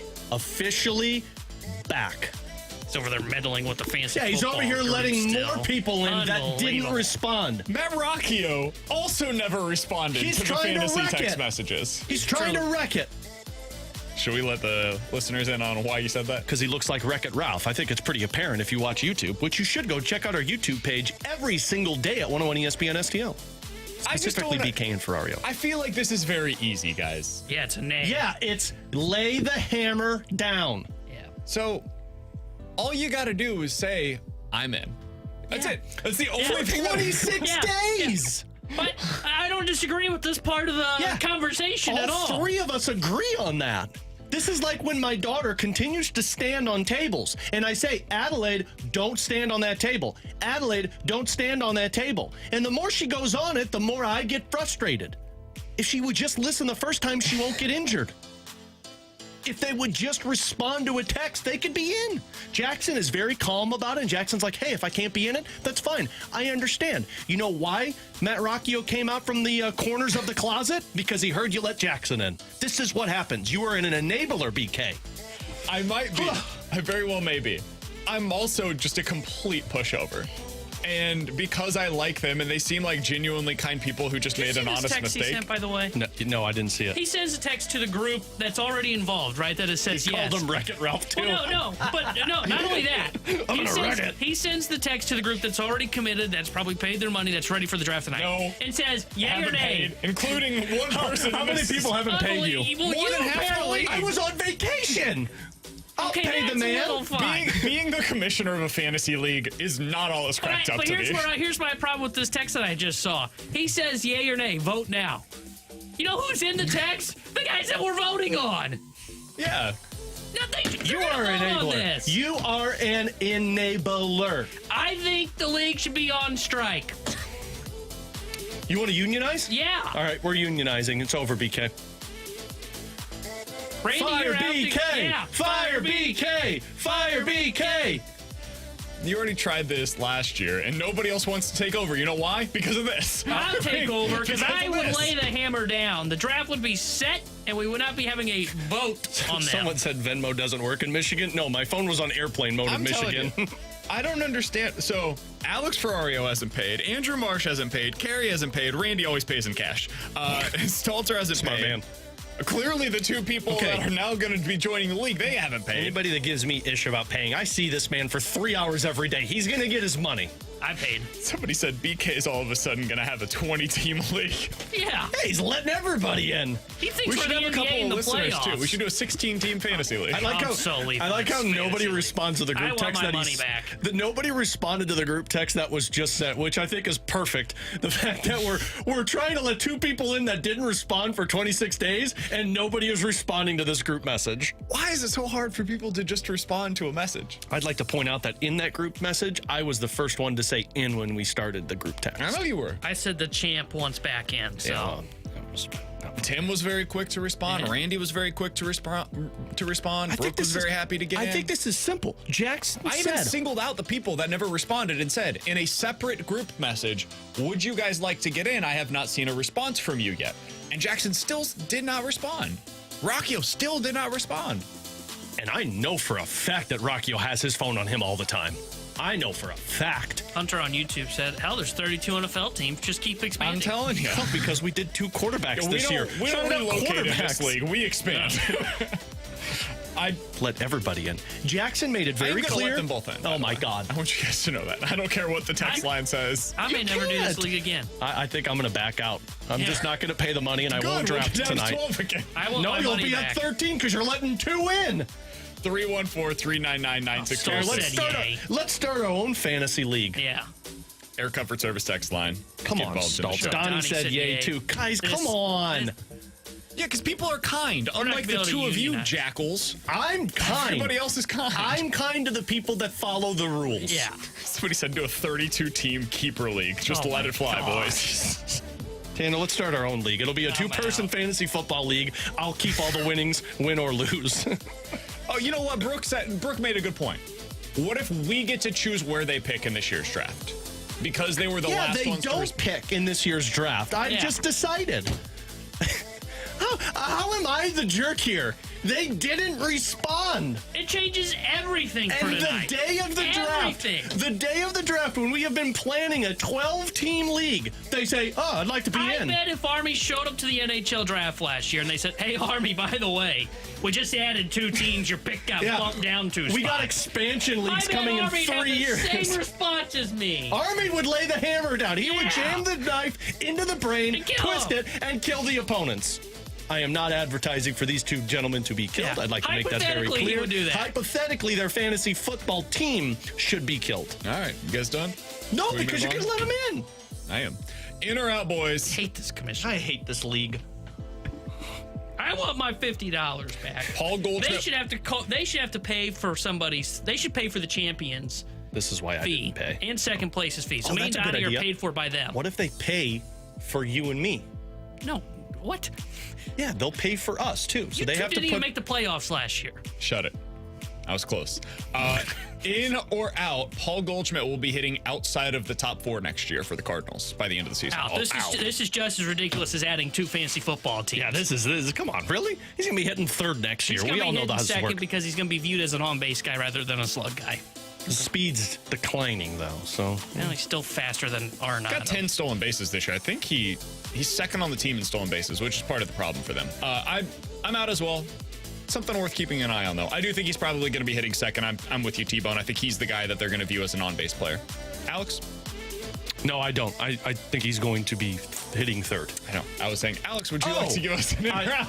I got to be honest with you. I didn't even come up with a scenario because I am so frustrated with how we started this segment. I forgot we were doing in or out. I think that's so totally I think you fair. should take some scenarios from the text line. 60% of YouTube says that Jackson shouldn't be allowed into the fantasy league. I have to take off my pullover because I'm sweating right now. I am so frustrated. In or out? Jackson and Rocky will probably win this championship game. Oh, no. We'll win the championship in our fantasy football league and take the money from us, even though they were last-second additions. If they do, what happens? I think we have to, walk the commissioner off a plank or something. Oh, my gosh. Someone's at the brig. Davy Jones's locker. Yeah. Maybe he runs a beer mile. Although he'd probably like that. He's bragging about how much he's running earlier before we got on air. You got an in or out for us, T-Bone? Yeah, sure. Why not? I'll come up with one here. In or out, Jalen Hurts will win MVP this year. Out. Yeah, probably Mahomes. I think Lamar's winning MVP this year. Oh, I like that. I think the Ravens are going to be better than expected. I think the Ravens' offense is going to be constructed in a way that is better suited for Lamar Jackson. And if he simply stays healthy, rushes for 1,000 yards, throws 35 touchdowns, people are going to be like, oh, Lamar Jackson's good. Yeah, no bleep, Lamar's good. Of course he is. He just hasn't been healthy over the last 2 seasons. But I mean, you think back to 2019, 35 touchdowns through the air, ran for 1,200 yards on the ground. Over the last 2 seasons, if you do his per-game statistics, he's been on pace to rush for 1,000 yards each of the last 2 years as well. So I'm going Lamar. I think Lamar ends up winning the MVP this year. I'm going to say I'm in on this one. I actually think Jalen Hurts gets it this year. I think they have stacked an offensive juggernaut with what they have in Philadelphia. And I was reading something that talked about how they were pulling him out of games because they were so far ahead, the Eagles, in the fourth quarter. And I think shutting down their offense. Yeah, basically. I think the numbers are going to be inflated for Jalen Hurts this year because they have tougher competition. So I'm saying in on this. I think he wins it. I'm kind of in too. I think he's going to have another big year. And I don't want to say like Mahomes is going to have a down year, but I have so many questions about what they do with that wide receiver group, even though there were questions last year going into it after losing Tyreek Hill, that I just don't know if he'll be able to repeat his performance. And I do like Lamar, though. Like, I think Baltimore's going to have a really good offensive year. I actually kind of like Dak, too, in terms of being a outside dark horse candidate to be in the conversation. Trey Lance is there now. No. I mean, Kirk Cousins was in the conversation last year for a while, and I think with that offense in Dallas, I think they're going to be really good. I can see where Dak starts to pick up some votes. I haven't looked at the odds. Lamar Jackson is 16-1 to win the MVP. Same as great Dak. odds. Here are the players that are 16-1 to win the MVP this year. Who would you guys pick among this group? Rodgers, Trevor Lawrence, Dak, Tua, Lamar. Those guys are all at 16-1. Rodgers, Lawrence, Prescott, Tua, or Lamar. Who would you take? I think you have to take Lamar because of the rushing ability. Trevor Lawrence might be a sneaky one, though, at 16-1. I think all of those are really interesting bets for different reasons. Trevor Lawrence is, I think his passing yards in New York. If that team's good, and he has a good season, he's going to get a ton of credit. It's New York. It's a massive media market. They're going to be one of the stories of the NFL season. So I see the argument there. See, I was going to say Lawrence, too, not so much because of what the market that he's in, but, like, they won, 9 games last year, if I'm not mistaken? They were kind of, everybody forgets, they were kind of underwhelming in the first part of the season, to where if he ends up having a big year, they're going to win the South, and they're like a top 3 team. It's probably because Trevor Lawrence had a great year because of all the weapons around him. So I would probably put him probably right next to Lamar for me. I would not, by the way, if you're going to bet on MVP this year, I would not go any lower in terms of my odds than 16-1. Like, the guys that are behind that are Justin Fields, Deshaun. I don't think MVP voters are going to be voting for Deshaun Watson to win MVP. Geno, Jared Goff, Derek Carr, Jordan Love. Like, I don't think any of these guys have the upside to be named MVP. I think it's kind of like your fantasy drafts where you want one of those like top 8 quarterbacks for the upside play. I think one of those guys that are at 16-1 or better will be winning the MVP this year. I like that one. They'll probably be on one of the fantasy I was just teams about that's an to. I expansion didn't team want to in that go league. there, but Hey. because we're there, he opened up the avenue. I think, like, it's going to be a lot tougher to get one of those quarterbacks now because there's 14 teams. Yeah, that means there's 28 quarterbacks that are going to be drafted. It's a super flex league, which means you can get quarterback, running back, wide receiver, or tight end in that flex spot. Somebody's going to be starting a non-quarterback in that spot this year, and it's going to hurt them significantly because we are a 12 or a 14 team. Grant brought up a really good point in our text. He said they should lose a draft pick. I'm in on that. No. Jesus. That's not going to hurt them. It's going to be at the back end of the draft. No, I say they lose their first round pick. Get out of here. I actually don't know if I want them picking last because then they get the turn on round 2. You know what I mean? Yeah, that's why we're gonna go randomly generated.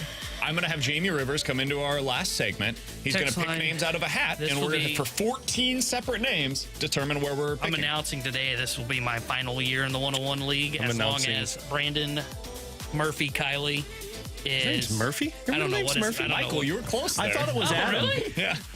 I thought it was Adam. Come on, dude. Coming up next, are the Cardinals comfortable? What just happened? Coming up next. Okay, so just to explain what just happened there. No, I don't think there needs to be an explanation of what happens there. What happened was, so the bed that's playing now is in a deck. No, just go to break. My Go to break. God. We'll talk Cardinals next. Ow.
Tanner Hendrickson here with a Sports Center update driven by Johnny Londoff Chevrolet and Johnny Londoff Autoplex. The Cardinals fell to the Phillies yesterday 3-0 as they are swept in Philadelphia, and they return home tonight where they start a 3-game set against the San Diego Padres. 6:45 will be first pitch as Adam Wainwright gets to start for St. Louis, and Blake Snell will be on the mound for San Diego. The Sports Center update was driven by Johnny Londoff. Find a road shop 24/7 at londoff.com, londoffAutoplex.com.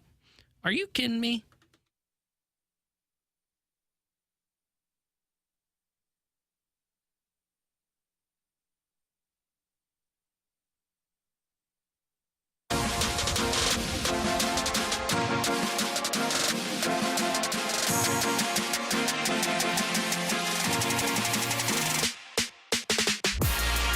Tanner and Alex, I'm BK. It's BK and Ferrario here on 101 ESPN. So yesterday, Alex, I was watching MLB Network, and they had an interesting discussion about how much teams can spend on multiple stars. This is something we talked about last year.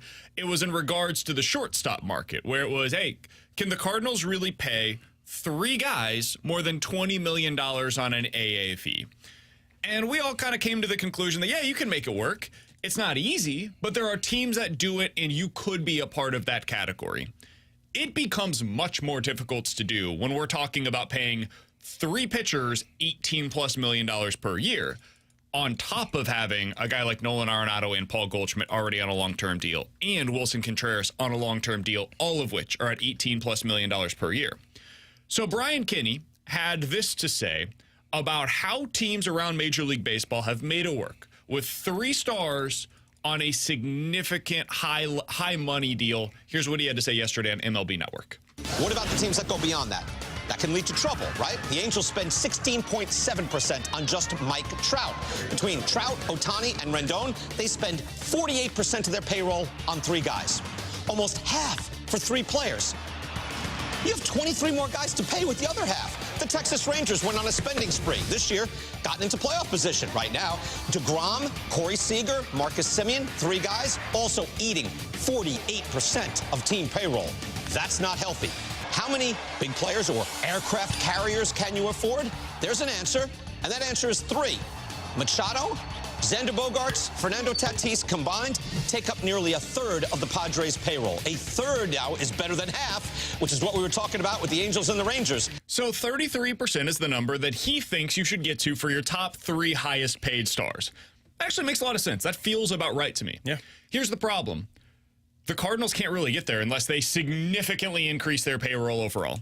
Because you look at what Nolan Arenado and Paul Goldschmidt already make. That's $60 million combined between those two. If we assume it's going to be about $30 million for Aaron Nola, I don't know if it's going to be plus or minus from there, but let's say 30 just to keep the numbers round, right? That's $90 million for Aaron Nola, Nolan Arenado, and Paul Goldschmidt. You know what the opening day payroll was for the Cardinals this year? 160, 170? 176. So if they stay around that range, that is 50% of your payroll tied into 3 players going into next year. Now, maybe they bump it because this year they said they were going to increase the payroll and it went up by like $3 million. So technically it did. But let's say they did increase the payroll this year. They get up to they get real crazy, 195. Whoa! Yeah, the wallet is not that big. You're still talking about like 45% of your payroll being into 3 players. Now, the difference between the Cardinals and some of these other teams that we've talked about, that's only for a year. Nolan Arenado's long-term. Whoever this pitcher is, let's say it's Aaron Nola, that's long-term. But Paul Goldschmidt is off the books after next season, currently, unless you decided to re-sign him. Alex, how would you feel about this construction of getting more into the, we're really going out of our skis here. We're building like the Padres, like the Yankees, like the Rangers. We are now investing heavily in this top end of the roster, and we see what some of the pitfalls are when you build that way. I think the Cardinals are in a better spot than most of those teams, though, because they have a lot of young talent available to them that are cheap and cost controlled. So if you're top heavy, like you look at the Padres or the Yankees, like you're paying significant amounts of money to these 3 players to carry your team, but you don't have other pieces that are on a competitive level, if that makes sense. Whereas the Cardinals, if you're paying that much money to Goldschmidt, Arenado, and Aaron Nola, yeah, that's 40, 50% of your salary, but you also have Nolan Gorman, Jordan Walker, you've got Lars Nootbaar, you've got all the Mason Wynn, you've got all of these pieces that are playing at the bare minimum for your roster that are serious contributors to your team. Now, you've got to find a way to fix the pitching, and especially if you're paying that much money for 3 guys, you're going to have to be doing some bargain bin shopping. But I'm not as concerned about it because the Cardinals have done a really good job of finding those pieces that can be accent pieces, but also cost-controlled pieces. That keeps them competitive to the point where Paul Goldschmidt comes off the book. Now we've got more money. And when certain guys start to get paid more, now you're talking about that next wave of players coming into play. Yeah, and I think there are only 2 paths to go this offseason. It is either tear it down or get this risky to where it gets uncomfortable because if this goes wrong next year, you're stuck. And that is spending this money that we're talking about to get to that point. And if that happens, you're looking at a really long process probably to get back into legitimate contention. But I think you have to choose a path. I mean, it's the piece that Ken Rosenthal wrote back, it's probably been since June, where it was, hey, you either got to be aggressive this offseason and be willing to spend the money to go try and solidify the rotation, which is the path I believe they're going to take, or you got to tear it down and you got to trade off a Paul Goldschmidt, trade off some of your better pieces. And I don't think they want to go through a rebuild. So I think they're going to be going through that expensive route. And I don't necessarily mind it, but it does come down to talent evaluation. And that is one thing that can be a little alarming. But I think Nola is that guy that feels like the safest bet for the St. Louis Cardinals. A guy that has gone out there and shoved, and he's been able to start 30-some games for the last handful of seasons. That's why he feels like the number 1 target this offseason. So I think part of the discussion here, and I don't think it's an insignificant piece of it, is how the Cardinals treat their legacy players. And one of those legacy players, depending on how you view it, could end up being Paul Goldschmidt. All of this is doable for next year. Everything we're talking about, part of why it is possible is because of the way that the Cardinals stagger their contracts. I'll give them credit here, even though I disagree philosophically with how they go about it. They do not like getting tied into the long-term deals because of what it prevents you from doing, which is what we're talking about this offseason. Going out and getting one of these starting pitchers. You know who can't do this or probably shouldn't do this? A team like the New York Yankees, because they got stuck with the Giancarlo Stanton deal that everybody here in St. Louis wanted a few years ago. They are now tied up with the Aaron Judge deal. They've got Carlos Rodon. They've got Garrett Cole, all of whom are, at least at one point in time, really good players. Most teams would like 3 of those 4 guys at least. But it prevents you from going out and having some flexibility in the offseason. The Cardinals have a lot of flexibility built in, at least in part because Goldschmidt is going to be a free agent after next season. However, if you end up with one of the free agent pitchers for $30 million this offseason, and you have that long term, you've got Arenado for $30 million. You got Michaelis and Contreras both at $18 million. Are you then going to add Goldschmidt at about a $20 million per year basis and have $120 million tied up into those 5 players on your roster? Are the Cardinals going to do that? Because that is 60% of your overall payroll, 55% of your overall payroll going to 5 guys on the roster. If any team was set up to do it, it's probably this one because of what you said, Alex, with the young core of position players that has now been developed or is developing now at the major league level and the young pitchers that they currently have assembled in their system. But boy, if something goes wrong, if you don't get the type of production that you're expecting out of Aaron Nola, if Wilson Contreras doesn't get better defensively, if Paul Goldschmidt does have a decline, things could go really south really quickly if you build this way. Yeah, and that's the position you put yourself in, though, as the Cardinals, because you haven't been able to develop that minor league pitching, that pitching that can come in to protect yourself from overpaying for a certain guy. But like Tanner said, it's either ish or get off the pot for you, because if you're not going to sign a Nola or pay the money for Yamamoto or whatever you need to do to find your ace, your stud, well, then just blow it up and trade everything away, because you're not going to win with 3rd tier, 4th tier starting pitching. It's what Katie said. Then we're going to just be living 2023 and 2024 and 2025. So you have to learn from your mistakes and get uncomfortable. Now, I don't think they're going to be doing the same thing that the Yankees did. I don't think they're going to be paying for certain pieces that can't contribute, because we've seen that Goldschmidt can contribute to a level that's not Giancarlo Stanton, where he's injured all the time. Right now, What does it look like 2 or 3 years from now? But do I care about that 2 or 3 years from now if I'm not re-signing him? Well, that's the question. Yeah. Is like, if you're going to re-sign him. And even if you're going to re-sign him, I don't think you're going to be paying him $30 million. I think 20. 20's probably He's probably right. going to get the Yachty deal. He'll get the 3-year, $20 million deal to finish out his career here in St. Louis. That would be my guess. But the Yankees are also in this predicament because they paid money for a Carlos Rodon who has not pitched all season. But that could happen to you. But I don't know if that's the same way with Aaron Nola. It could be. It could. I think with pitching, it's all up in the air. You could get as good a deal. But again, you didn't develop your minor league pitching, so you did this to yourself. Agreed. You could get a deal that looks like Nola's not going to get this contract, just to be clear. But you could get a deal that looks like the Garrett Cole one, where it lives up to exactly what you paid for, or you could get the Rodon deal, where it's not at all what you paid for. And this texter makes a good point, 636. If anything, if it goes poorly and you've built back good faith with your fan base, showing that, hey, we will go for it if we need to. I think that matters. I think this season proves... See, I don't think they will get that kind of credit, though. I do if you go for the top guy. I don't think they will because, like, when they make those signings in the past, like... Here's my question, Contreras, for example. We need a catcher. We need that third impact bat. They went out and did it. Now, this is different. This would be the biggest signing they've ever made in the history of the franchise. And this is an area that you are desperate for. My question, though, do any of these pitchers rise to that level that we're talking about? I think Aaron Nola does. I don't know, man. Look at our text line on a day-to-day basis. Yeah. Like, I think it's not, I don't think it's Aaron Nola. I think it's more skeptical that this team won't do it. And no offense to the text line, I don't know if they're the best gauge on the full St. Louis market. Totally, absolutely. You're 100% correct. But I do want, like, Aaron Nola is a very good pitcher. He's the number 2 starter for his own team.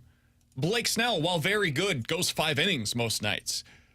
I don't know that any of these guys rise to the level of a Garrett Cole or Justin Verlander or Max Scherzer. And maybe that's wrong. Maybe we just shouldn't view it that way.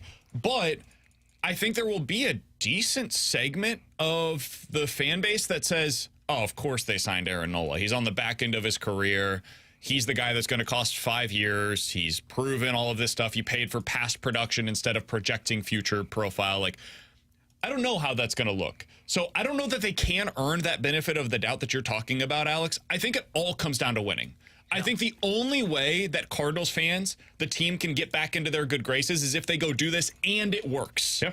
Like, if it fails, there will be a whole lot of second guessing, even if it wasn't existent now. Yeah, and the whole reason that I said that I don't think they would even get the credit for it, even if they went out and it failed, is because of Mo's track record. I know he said to look at that when it said why people should have faith in him, but look at his misses in free agency lately.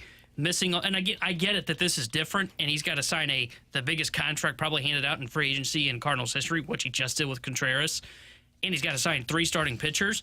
But because of all the misses recently in free agency, the Cecil deal, the Fowler deal, the Leak deal, all those contracts that come back into the back of the mind of Cardinals fans, they're just going to look at it and go, well, we've been saying this for years. He hasn't won free agency, and now he just really set us back because he went all in. Yeah.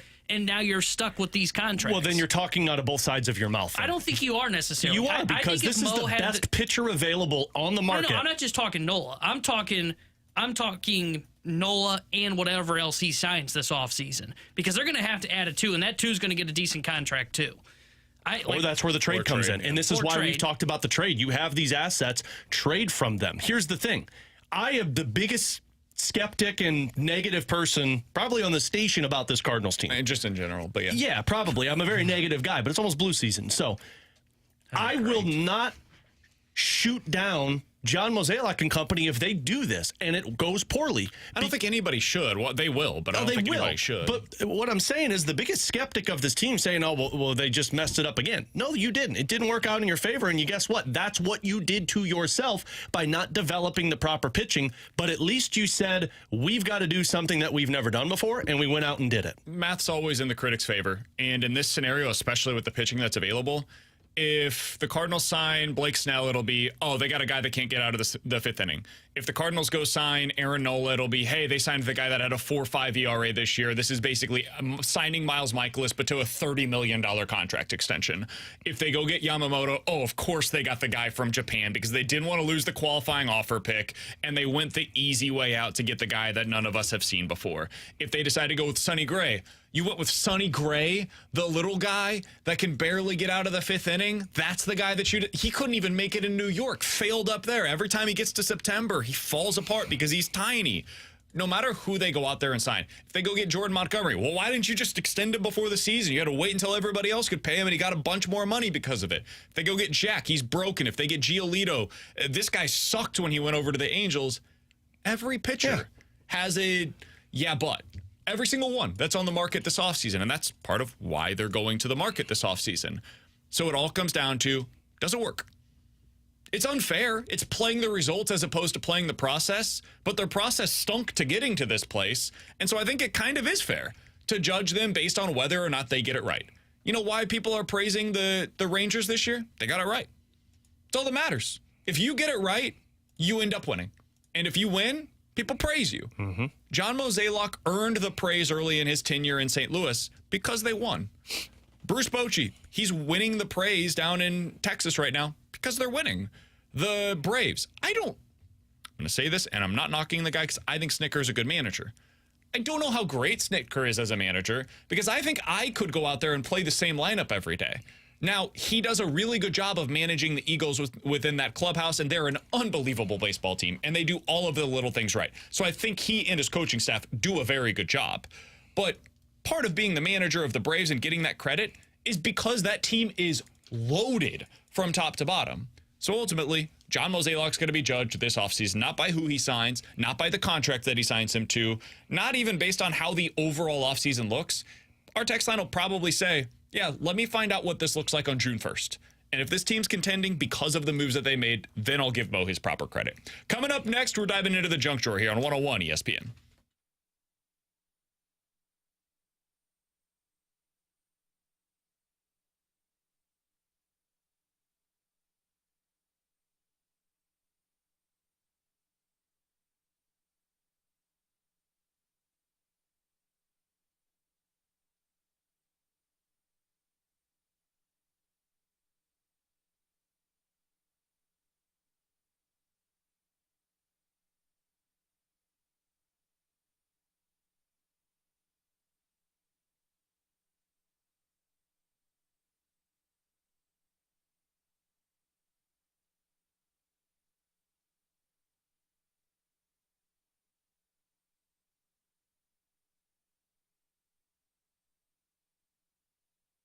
Alex Ferrario with you to talk about my friend and insurance agent, Tracy Bibb. Her and her team at Allstate truly are the best. My wife and I just got back with our girls off of a road trip for vacation. And look, whether you're going on road trips or driving around, maybe it's your house, you want to make sure that you're protected. You want to make sure that if something happens, you know who to call, that they're going to answer, and they're going to take care of you. And that is Tracy and her team. They preach all the time. It's not a matter of if something happens, it's when something happens. What I also love about Tracy and her team is they're always staying in contact with you, letting you know when your coverage goes up in price, what that details, what goes into your price increase, or maybe she's finding that best rate for you. Tracy is always taking care of her customers. So give her a call today. It is a free non-committal quote, really easy. Just give her a call at 314-328-4260. Tell Tracy you heard me talk about it on 101 ESPN, and she'll give you all of the information you need. Once again, 314-328-4260. It's no fib. You're always in great hands with the Bib.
All right, let's dive into the juncture here on 101 ESPN coming up in about 5 minutes or so. What the heck is going on with the Cardinals offense? We'll get into that coming up here in just a little bit. But right now, it is time for the junk drawer. Alex, what do you got for us today? I got a great story for you guys. It involves my wife.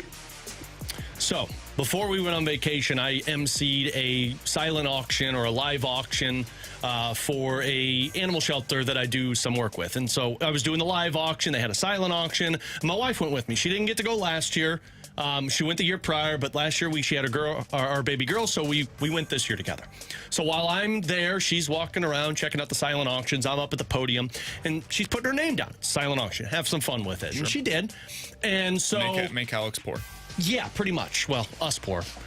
Walked home with a lot. So I'm up at the podium doing the live auction. Meanwhile, I'm watching my wife sitting at the table, and more people keep coming over and handing her sheets of paper.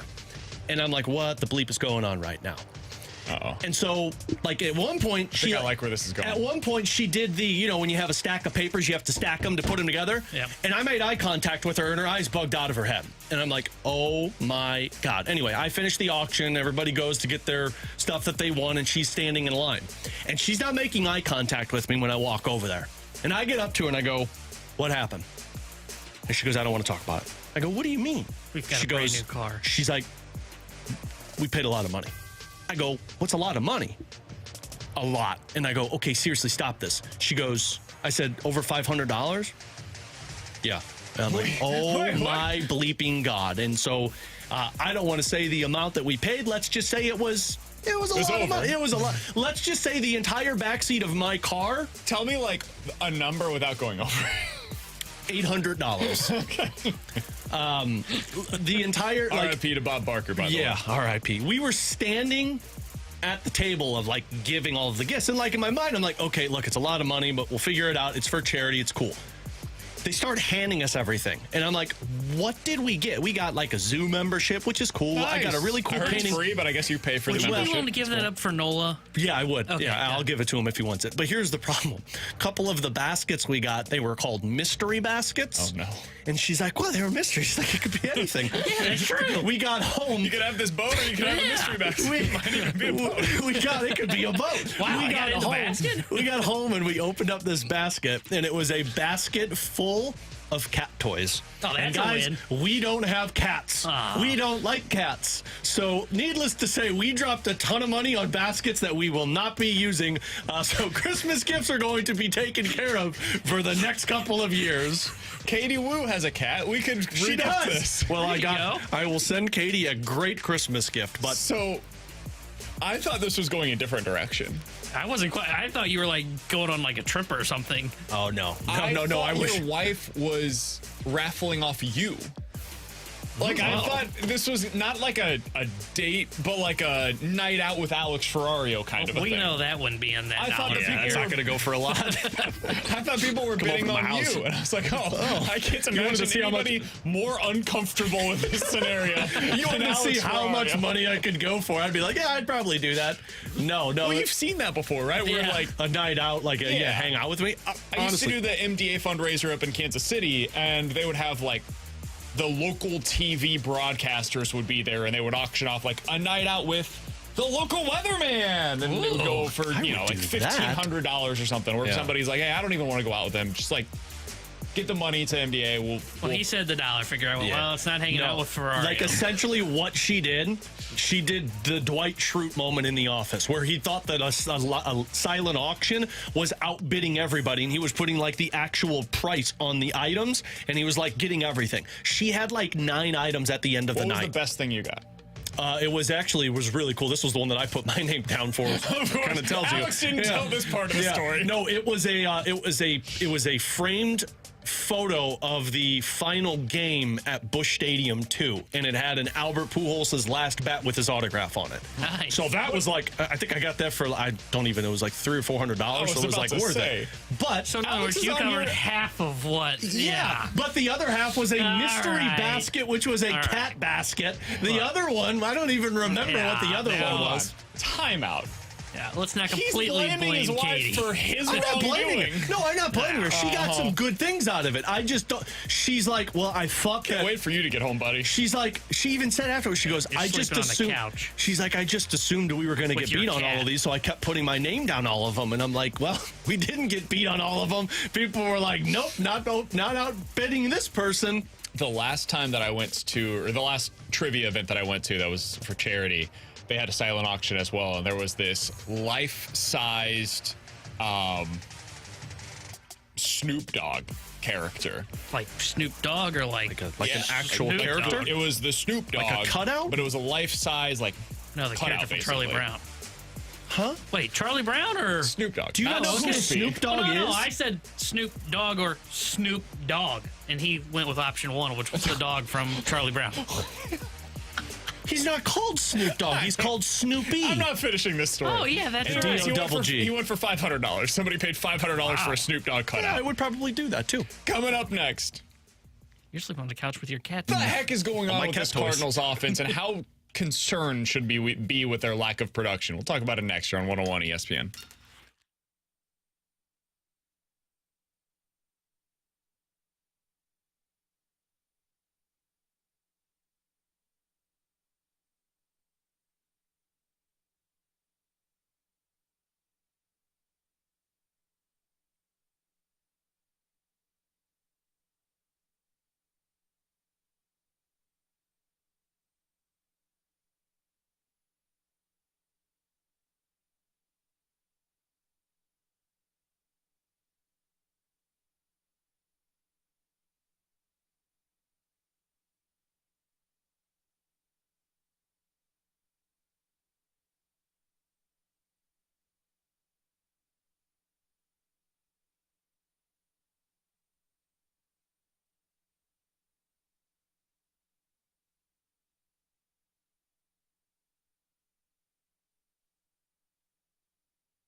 This is exactly where you want to be listening to us. It's BK and Ferrario, live from the Car Shield studio on 101 ESPN.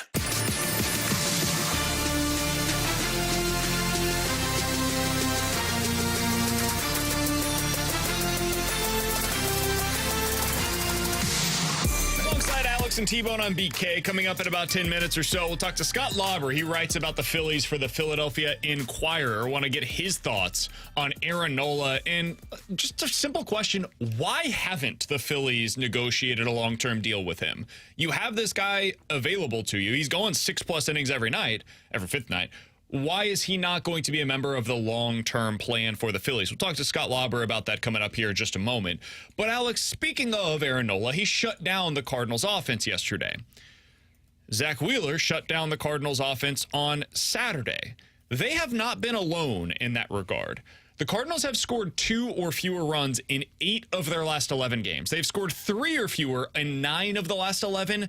They have lost all 9 of those games in which they have scored 3 or fewer runs.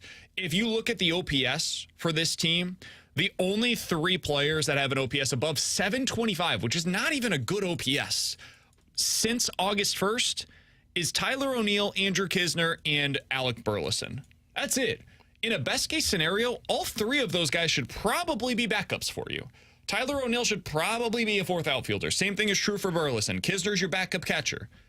Are you concerned, or what is your level of concern, Alex, with the offensive production that we've seen over the last 3 weeks or so? I mean, you're talking to the president of the Cardinals offense's still inconsistent fan club right now. Like, this has been my concern all along, and especially when you have all of these weapons, it looks great on paper, but consistency has been an issue here, and I don't know how to fix it, and it still makes me very skeptical moving forward. I think part of this is you just have that defeated mentality, which I don't blame them for. Like when you trade away Montgomery and when you trade away Hicks and when you trade away Flaherty, like, yeah, you're pretty much thrown in the white towel. And all these players expected that. So I understand that side of it. But on the flip of that, the Cardinals have used this speech, so to speak, of how do we like, we're still in the mindset of winning right now. Like, that's what Oli Marmol has talked about in terms of certain players getting playing time and how they're going about it. Like, we have a winning mentality. We're not just going to lose. If that's where you're coming from and this is the product from your team, I'd be a little concerned about when things go bad. Welcome to the snowball effect that we experienced with the Blues, and this team doesn't know how to get out of it. I call that more of a PR, just, here's the correct answer. This is what we're kind of given. I get it, but if Ollie's saying that out there, he's not going to go into the clubhouse and be like, all right, boys, let's see what we can do today. Like, he's the rah-rah guy. That's your manager. And this is the product that you're getting from that offense. They've been the worst team in Major League Baseball, or in the National League, since August 1st. I mean, they've been bad, but I knew that the pitching was going to be bad down the stretch.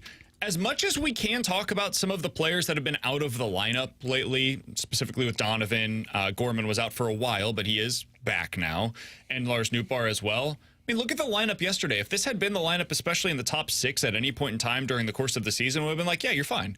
Tommy Edman, Alec Burleson, Paul Goldschmidt, Nolan Arenado, Wilson Contreras, Nolan Gorman, Jordan Walker.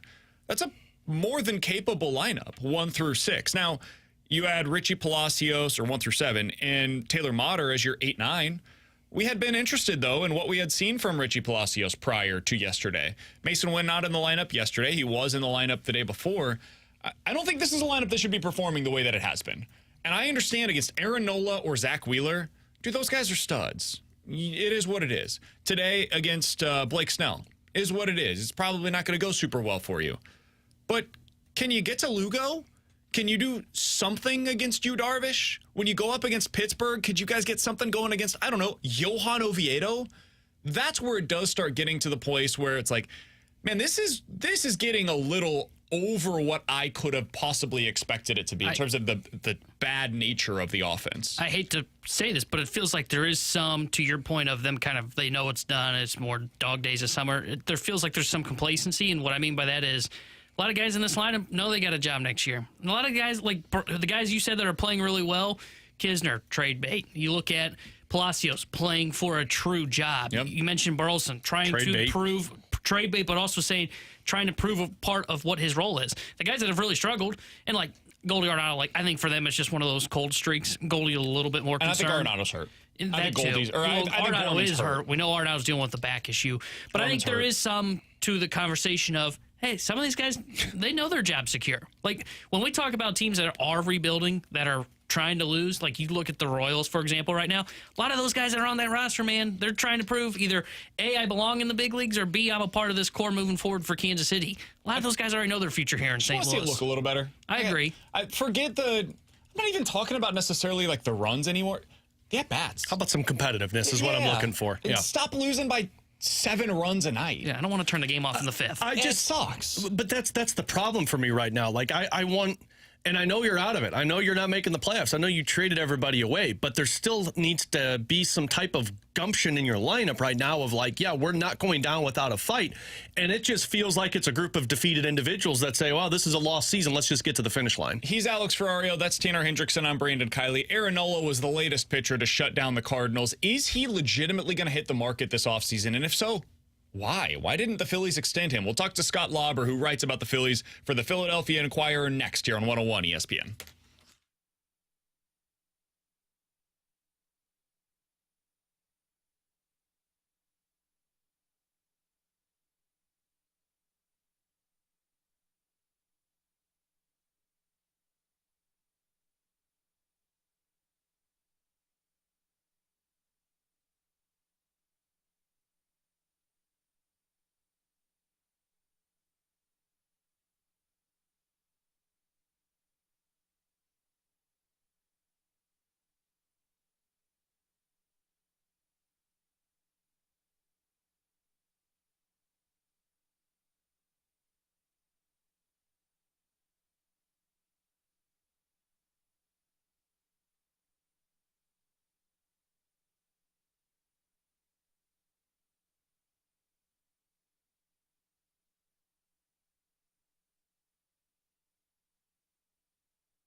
Alongside Alex Ferrario and Tanner Hendrickson, I'm Brandon Kiley. Cardinals coming off of a series this weekend in Philadelphia where they get swept by the Phillies. Aaron Nola looked great yesterday. He's looked solid for much of the season, but it has been a down year given his standards, and he is getting ready to hit the free agent market. And with that as the backdrop, we go out to the 101 ESPN hotline to be joined by Scott Lauber. He's the Phillies writer for the Philadelphia Inquirer. He joins us now on BK and Ferrario. Scott, we appreciate the time, man. Wanted to have you on to get an insider's perspective on what's gone on this year with Aaron Nola. Let's start with this. What has been your perspective of his season overall? You look at some of the underlying numbers, they don't look bad, but overall the ERA is certainly bloated. What have you seen from him? Yeah, I think you guys described it pretty well in your intro there, that it's kind of a down year by his standards. I've covered Aaron Nola every day since the 2018 season, which was his best year. It was his third place Cy Young year. And he's kind of alternated, really, really good seasons with, good seasons, seasons that most pitchers would take, but are a bit down a peg from his standard for the last 3 or 4 years. It still makes him a really good pitcher. It still makes him, in my mind, a number 2 starter on a really good team. Maybe a number 1 starter on a team that's on the rise or thinks it can contend.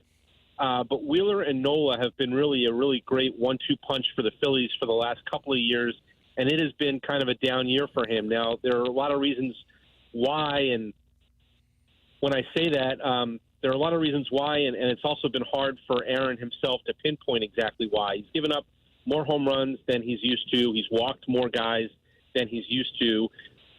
It seems like he's not getting away with as many mistakes as he has in the past when he makes them.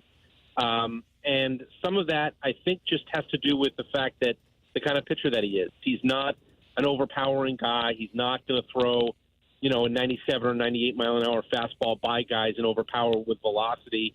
He's got to be precise. He's got to command.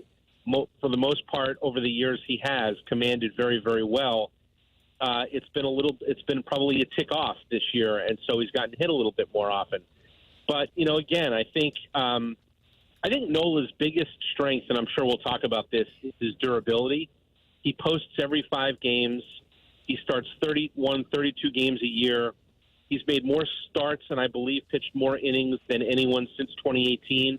Him and Garrett Cole are neck and neck, and they kind of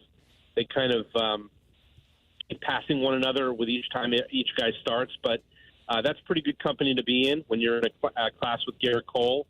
And that's where Nola's going to make, I think, his money this offseason. Teams that value that sort of durability, that sort of reliability. You can sort of set your clock by the fact that he's going to pitch every 5th day, never gets hurt. And even in a time when starting pitching is being devalued, I think, around the league, there's a lot of value in what Aaron Nola does. Well, everybody in St. Louis is really in need of valuing that this upcoming season, which is why he's been a main focal point, Scott. But is the time done in Philadelphia? Because I think a lot of people would be surprised if Philadelphia is moving on from this individual. So I don't think it's done. I know Nola likes it here quite a bit. The Phillies like the work that he has done for them. He is homegrown. He's a former first-round pick. 7th pick in the country in 2014, came through their system, and he's their best homegrown pitcher since Cole Hamels at a minimum. And so, he's putting up numbers that put him in kind of rarefied air in terms of Phillies pitching grades over time. The fact that they couldn't get this thing done in spring training, they couldn't get an extension done, that certainly diminishes their chances of keeping him for no reason other than that now they're going to have to bid against everybody else and not just talk to him themselves. So that's going to decrease their odds. But one thing that they point to when they talk about Nola is what happened a few years ago with JT Realmuto. They talked an extension with him, couldn't get it done. He went to free agency. He wound up re-signing. And, I think if they feel motivated to get it done, and he wants to stay, it could be a similar situation. Would not be unheard of, obviously, if a guy went to free agency and wound up signing back with his own team, especially one that drafted and developed him. But that said, there are going to be a lot of teams out there. The Cardinals, the Mets, I think are going to be two of the top ones that want to win next year and need pitching because of all the pitching they traded at the deadline in both cases. And so Nola's going to look awfully good to some of those teams. So, I think it's going to be competitive. I think the Phillies will be in the mix. And, I don't give them a 0% chance, but certainly I give them a bit of a decreased chance. It wouldn't surprise me either to see him come back. I just think it gets a lot harder once he hits the open market. Scott Lauber is our guest here on 101 ESPN. He covers the Philadelphia Phillies for the Philly Inquirer. I did want to ask you, when you think about Nola conceptually, Scott, and if he were to go to a new team, how do you think he should fit into a rotation? Like, do you view him as a number one, a number two? I know some of these terms can become quite antiquated, but when you think about what Nola should be on a contending level team, where do you think he should slot in? Yeah, I don't think he's any worse than a number two. I look at what the Phillies have done, and the Cardinals saw it up close last year in October, and they saw it again this weekend. They saw it again this weekend, right, with Wheeler on Saturday and Nola on Sunday. The Phillies believe, and I think last year they kind of proved that they're correct in their thinking, that if you can line up Wheeler and Nola, it's a difficult 1-2 punch in a short series. And he's every bit, Nola is every bit, fills that role every bit as much as anybody. So, I think he's certainly a number two. I think he can be a number one, but I think he's probably best in kind of a 1-2 pairing with a guy like Zach Wheeler, who's a little bit different than he is. Wheeler throws a little harder. Wheeler does some things a little bit differently than Nola does, and I think that they complement each other very well. So I think he's a top-of-the-rotation guy in the sense that, he is a number two at worst, and you don't have to stretch that far to put him in your rotation as your number one. When you think about what Aaron Nola is likely to command this offseason, are we talking $30 million? Are we talking more than that on an AAV basis? How much do you think Aaron Nola is likely to get? Oh, it's a great question, and I'm fascinated by it. I've written a lot about it. I wrote a little bit about it in the offseason when they were talking about, going down the extension road, and I revisited it recently.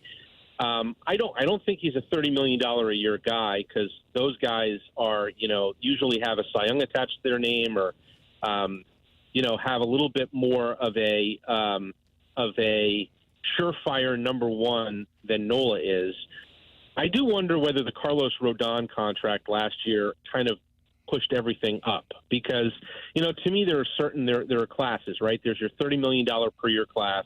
And now, with where Verlander and Scherzer took their deals on a short-term basis, they're in the $43 million range. So you've got the 30 and up class, and then you've got kind of the 22-ish to 20 to 30-ish class where, a guy like Kevin Gausman from the Blue Jays, who was Nola's college classmate at LSU, he's got, he signed a deal 2 years ago, 5 years, 110, 22 a year. And so, there's that like 22-ish to 30-ish class. And then I think that there's the class below that where like Taijuan Walker fit in this past year at 18 per, and Jameson Taillon. I think Nola's above that class, but I think he's probably in that 22 to 30 class. That's a pretty broad group. So does he gravitate more toward Rodon, who I think was 27 a year with the Yankees? Is he closer to Gausman at 22 a year? It's going to be interesting to see how he fits into that. And there are a few guys, I think, who are in that grouping this year coming up. Blake Snell, Julio Urias. It's a pretty good free agent pitching class. After, I was going to say after Shohei Ohtani, but it doesn't look like he'll be on the market as a pitcher anymore, at least for next year. But yeah, so I honestly maybe the Ohtani injury helps those guys even more because they float closer to the number. I don't know how you rank them, but certainly Nola, Urias, Snell, Jordan Montgomery, probably a notch below those guys, but he's in that grouping.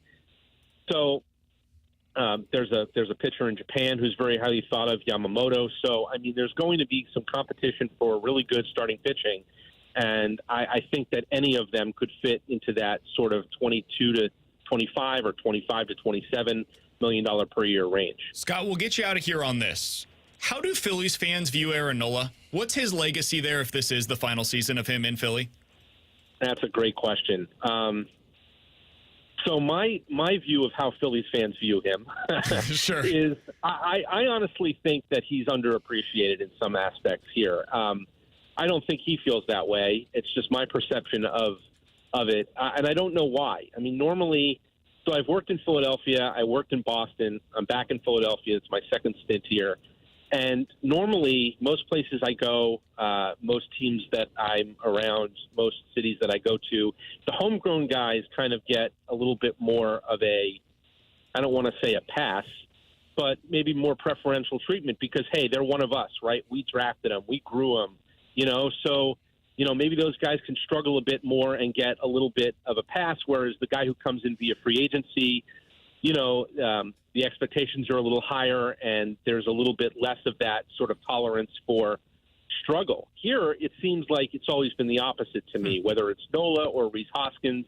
And I don't know whether it was because those guys have been here long enough that they were here at the beginning of their careers during some lean times in Philadelphia. And so it took them a while, as it took the franchise a while, to get over the hump last year, make the playoffs finally after 10 years out of it, and get to the World Series. But, it always has seemed to me in the time I've been back here since 2018 that, there's a little bit less patience sometimes for those guys. And I've never really understood that. As I said, he's sort of in rarefied air in terms of where he stands in a lot of the pitching categories in franchise history. He is I believe now, 6-time opening day starter for them. There's a certain gravitas, I think, that kind of comes with that, or that should come with that. So I don't know. I think that sometimes the up and down can wear on fans a little bit here. He's, to me, way more up than down. I think he's a really good pitcher, as I said. And, it would not surprise me at all if he winds up staying here because, like I said, I know he enjoys it here. I talked to him quite a bit last year down the stretch, right around this time of year when playoffs were getting closer and it was starting to look like they were going to finally get over that hump and break that 10 years out. And he was talking about how much he was looking forward to that atmosphere because, he said, and Rhys Hoskins said, they've heard all the stories about 2007, 8, 9, 10, 11 when the Phillies were in the playoffs every year and won a World Series and won 2 pennants and 5 division titles and how the city really gets behind the Phillies when the Phillies are good, but they hadn't seen that yet. And then I remember talking to him after the World Series was over last year, and he said, man, everything they said was true. It's a really awesome place to be when the team is good and the place is rocking in October and things like that. So I think that's still all very fresh in his mind. I think he's going to get another taste of it this October. I don't know how far they'll go, but he's going to get another taste of that. So that'll be kind of something that's going to be with him once he hits free agency. So it wouldn't surprise me, but like I said, now he's going to be out there. He's going to get to test his value. He's going to get to see how he's valued, not just, not so much by, fans or anything, but by other front offices and by other teams. He's going to get to see how he's valued, whether it's higher, lower, same. And I think that's going to kind of be an experience that, some guys like that experience. Some guys don't. I'm not sure how he's going to feel about it once he gets there. But, I do think he'll have his eyes open and see what else is out there and kind of weigh it against what he's known and always known and see where he fits. Scott, I will definitely be curious to see how the next month or two goes for Aaron Nola in Philadelphia. We will be curiously watching as to how it affects the Cardinals' pursuit of Aaron Nola this offseason. Thanks so much for the time, man. Feel like we got a better insight into what Aaron Nola's season has been, what his career's been like up in Philadelphia. Hopefully we'll talk with you again soon as we get closer to the official beginning of his free agency sweepstakes. Definitely. Sure thing, guys. Anytime. You got it. That's Scott Lauber. You can find his work over at the Philadelphia Inquirer. You can follow him on Twitter at Scott Lauber. Lauber is how you spell his last name on Twitter. Alex, as I was listening to him and what he was talking about with Aaron Nola, it came to mind for me of like, man, this guy sounds kind of Waino-ish. And I don't know that he's had the ceilings of what Adam Wainwright was. Like early in Waino's career, I think it almost gets underestimated how freaking good that guy was. But There have been times now at the back end of his career where he just finds a way. The dude goes out there every fifth day and he's gonna post. And the same thing is true of Aaron Nola. Like, you look at his starts by season, man. Since 2018, 33, 34. I'm going to skip 2020, although he did make all 12 starts that were possible for him that year. 32, 32, and this year he's on pace for another 32 starts. It's like clockwork. The guy just goes out there, and he is, honestly, in a lot of ways, the Nolan Arenado of pitching. You kind of know what you're going to get. He's going to give you 32 starts. He's going to throw 180 to 200 innings, and you kind of see where the results take you from there. Is it always perfect? No, but he does have a top 3 Cy Young finish in there. He has 2 others that were top 10 in terms of the Cy Young finishes. And for me, I do value that. If you can come in and be a really solid, strong number 2 starter, and I can build my rotation around you, I can work with that, man. It's the guys that are going to miss 20 out of the 30 starts a year, but maybe I'm going to have them in October. They're fun. They're exciting when they're not on my team. Yeah, well, and it also, it's better than the other option of you trying to find the upside of a guy with a number 1 that never pans out to be it. Like, you know, you sign somebody and say, well, this guy can be our number 1, and he never gets there. You're signing somebody who at best is a number 1 and at worst is a number 2. So you know you're in good position the next couple of years.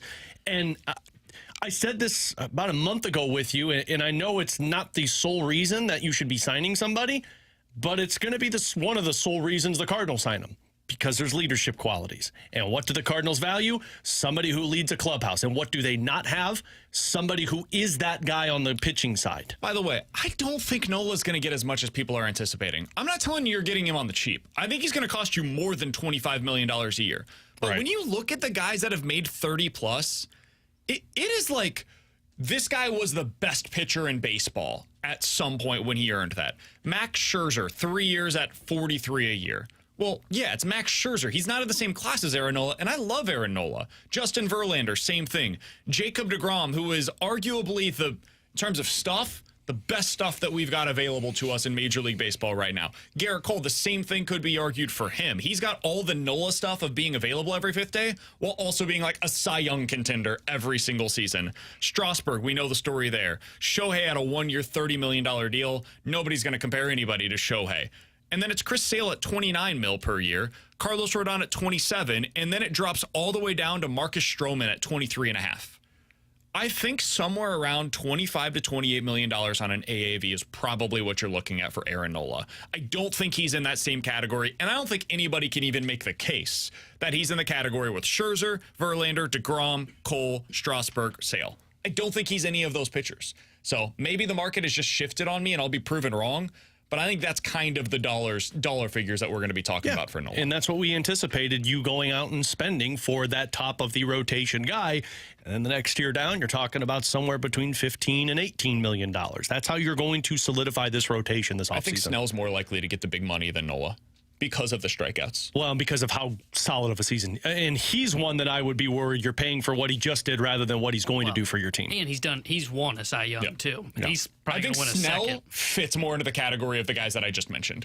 Yeah. Whereas I think Nola's in that like Stroman plus category. Yeah, I think that's he kind may of not where get as long a deal because of the concerns that we've mentioned of if he loses his stuff, what happens. Like, I think he could get a 5-year 33. Maybe Snell gets like a 3-year, $35 million per year deal. I might even be in favor of the Cardinals doing a deal like that. Yeah. But I could see something like that happening. Coming up next, NFL Quick Hitters here on 101 ESPN.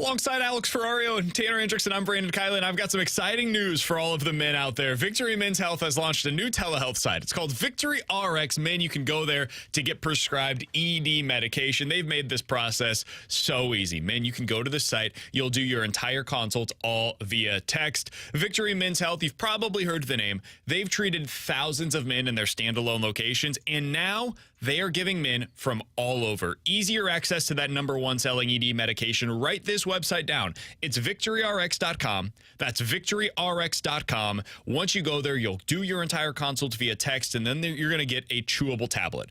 It's got active ingredients from both Viagra and Cialis, and that's important because when you get this chewable tablet, you're not going to have to worry about what you drank, what you ate earlier in the day. It doesn't affect it with the chewable tablet. A pill, that's a little bit of a different story. So go over to victoryrx.com. That's victoryrx.com. Play hard.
Tanner Hendrickson here with the Sports Center update brought to you by Saliga Heating and Cooling. Cardinals back in action tonight as they take on the San Diego Padres. 6:45 will be first pitch. Blake Snell on the mound for San Diego, and Adam Wainwright will get the start for St. Louis. The Sports Center update was brought to you by Saliga Heating and Cooling, an independent American Standard heating and air conditioning dealer.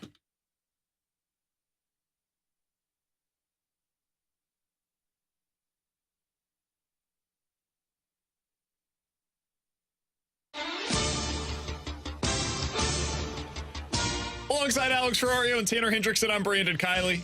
BK and Ferrario here on 101 ESPN. All right, let's dive into some NFL quick hitters. Guys, let's start with this. There was a big trade over the weekend, not in terms of like the actual ramifications, but a guy that was previously traded for multiple first-round picks is now gone from his previous team. Talking about Trey Lance. He's been traded to the Dallas Cowboys for a 4th-round pick. The 49ers decided to give up on the former top 3 overall selection. Alex, what'd you think about this trade? You can take it from either the Cowboys or the 49ers perspective. What'd you think? Good for Trey Lance to get traded, and I think this is a good move for the Dallas Cowboys. In case of some type of injury for Dak Prescott, you have somebody who has a high upside to be your backup quarterback rather than what they had last year. So it's a smart move by them, and it's good for Trey Lance because it just wasn't going to happen in San Francisco. I'm a little surprised San Francisco did this for how much they hyped up Trey Lance over 2 consecutive years, and then you had Brock Purdy storm onto the scene last year, and then you thought, okay, we're going to go into this year, and Trey Lance and Purdy can battle it out, and then all of a sudden it's now we'd rather have Sam Darnold. Like, I'm a little skeptical of what San Francisco did, but I think it's a good move for both Trey Lance and the Dallas Cowboys. Yeah, I don't really have much of a big takeaway on it, but if you can't work in San Francisco's friendly offense, you're not going to work in Dallas. Especially with Mike McCarthy. Yeah, I think Dallas gave up too much for Trey Lance. And I get it, they didn't give up a whole lot. They only gave up 1 pick. But I'm shocked a team like Arizona didn't take a flyer on this. A team that's going to be bad. You don't really have a quarterback. Go out and acquire him. Hell, Washington, the same boat.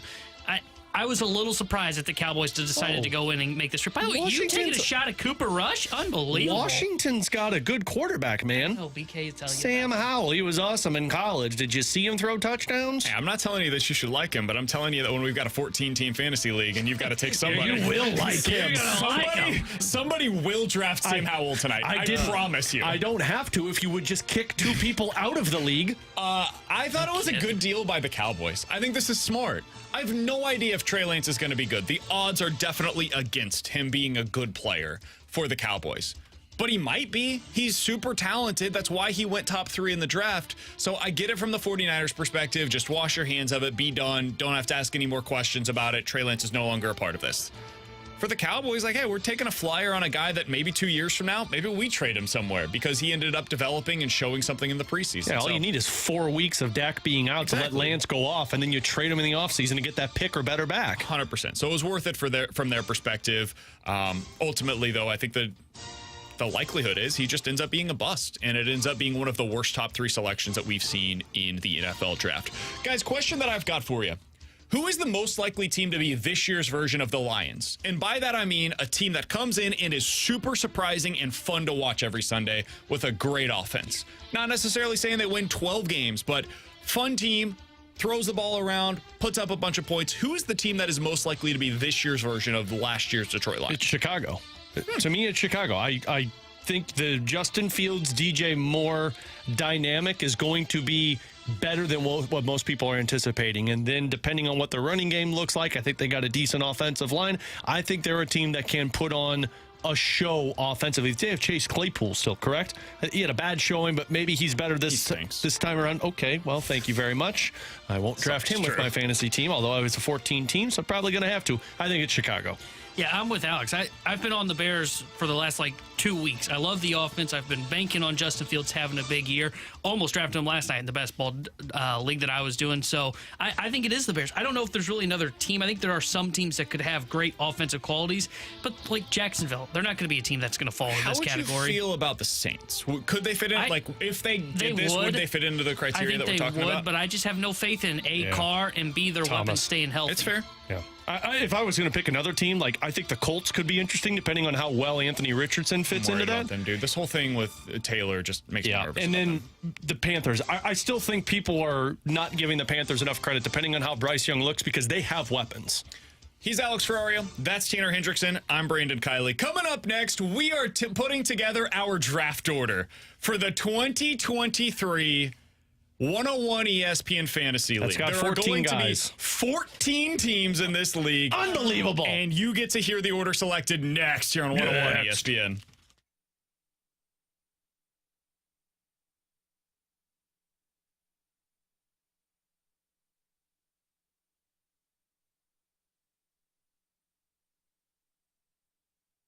With Alex Ferrario, I'm Brandon Kiley, and we got to tell you about our friends, our family, over at Apache Village RV Center. They make it so easy for you. If you've even thought at any point in your life, you know what, maybe the family should try something new. Maybe we should do an RV. Well, if you've had that thought, go over to Apache Village RV Center. They will get you squared away. They've got financing options that are going to make it affordable for you. And if you're just getting started with your RV experience, they can get you something that works for you. Or if you're going full-blown motorhome, the top of the line, Alex, they've got all of it available for you over at Apache Village RV Center. And the best part about it is, BK, you think, I can't afford that, guys. I mean, that's just a whole new lifestyle. You can, because they have financing options that is going to help everybody. And BK mentioned their family. That's how they treat their customers, because when you work with Apache Village RV, when you purchase an RV through them, you become priority number one. They take their customers' work first over everybody else. So go out there, check them out, fall in love with the work that Apache Village RV Center does. Tell them BK and Ferrario sent you, and you can go one better with your traveling needs. Go Apache Village RV Center.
For non-NFL quick hitters, but our 101 ESPN Fantasy League, which has, I think, gained 12 new members since the start of the day. Have you heard this story, Jamie? No, I have not. Jamie, BK is like freaking 7-Eleven. Everybody can come in.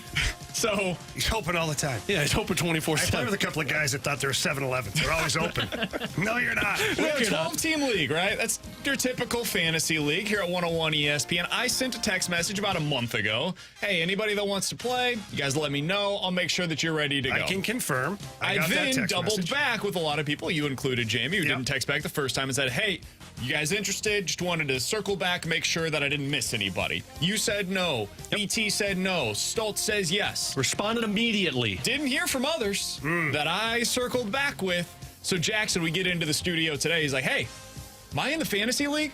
No, man, you didn't respond. He said, oh, well, I'm available tonight if you guys need another member. I said, well, we can do that, but we need to find another one. And then while we're talking about Jackson on air, Rockio texts me, said, hey, I didn't realize I wasn't in the league. Well, yeah, man, you have to respond to the text message to be a part of the league. But you know what he does, Jamie? He says, I let him in. Let's let him in. That's an enabler. But wait, there's got to be some kind of a penalty, though. There's always late fees on everything. Like if you don't register in time, you can still register, but there's a late fee. I'm giving him a one-time reprieve. If this happens again next year, they're out. Jamie, tell him he's an enabler. I know I am. Tell him he's an enabler. I think I don't know that, Jamie. The message, Look at me. what's the message moving forward, though, BK? Next year, people will be joining in, like right now, be like, oh, by the way, I'm in. Because you didn't set precedent. This is it. This is the last time. If somebody doesn't respond in 26 days. days. I've heard that from people. This year, this is the last time. If somebody doesn't respond in 26 days just to say 2 letters, what makes you think they're going to pay you right away? We don't have time for this, boys. I don't want to get the fast lane to their show late. This is the day that ends in Y. I don't do that. So, that is very true. We have 14 names that you're going to pick out of this hat because we've got 14 teams in this league. Camera here? Am I on the camera, T-Bone? Yep. This will determine our fantasy draft. We're going 1 through 14. The first name that you pick out gets the number 1 pick in this year's fantasy draft. All right. It might be rigged. If it's Rockio. Oh my gosh, it's BK. Oh my God, it's BK. BK. Unbelievable. How many BKs are in there, Jamie? Probably all BKs. Baby. All right, keep going here. Yes, sir. Keep going. Name number 2. T-Bone. Freaking believable. All right, this has to be me, right, Jamie? I promise you I did mix those up. This has to be me. All right, we got a new one off the board. Not a 101 guy. Donnie Fandango. Hey! All right, Josh Allen's going 3rd overall. Yeah, for sure. We know that. All right, next name out of the bag. Oh, this is controversial. Oh, here it is. It's Jackson. It's Sir Piddles. Jackson. Oh. See, this is ridiculous. A 4th overall Alex pick. is going to be furious. Alex is 100% picking 14th. All right. Oh, this is going to be bad, too. And then here's Rockio. No, not quite that bad. Tim McKernan. That's bad for everybody. He's going to take Maybe he'll take a kicker. Yeah, Justin Tucker will go 5th overall. All right, this one here, guys. Can't be mad about this one. Number 6 overall. Brooke. Okay. All right. Yep, Alex is totally picking 14th. Brooke is taking Ryan Tannehill at number 6. Your name's not in the bag. I keep shuffling this up, Alex. I'm praying my name's for you probably here, not in there, man. But that's you're fine. Have to wait. Oh, God. My guy, Anthony Stalter. Oh, well, we know where Bijan's going, number 7. Desmond Ritter, second round pick. Desmond Ritter's going there. Oh, he's going to take Bijan first. Come on, Jamie. Controversial one again. Come on, Jamie. Matt Rockio. Freaking believable. Wreck-It Ralph Is this going a number snake 8. draft, though? It is. Yeah. So, Alex, you almost hope to be like, you know what At I'm this saying? point, you want 14. Yeah, I was going to say, Go back-to-back quarterbacks. That's the best thing for you, Alex. Mahomes and Burrows. All right, this one here. Dude, it's just one Burrow. I've been doing it since it's Ribs and BK. Always put an S. We think there's only one. You never know. Yeah, it's true. Maybe he has a brother. Kerry Davis. Okay. Yeah. Kerry's picking 9th overall.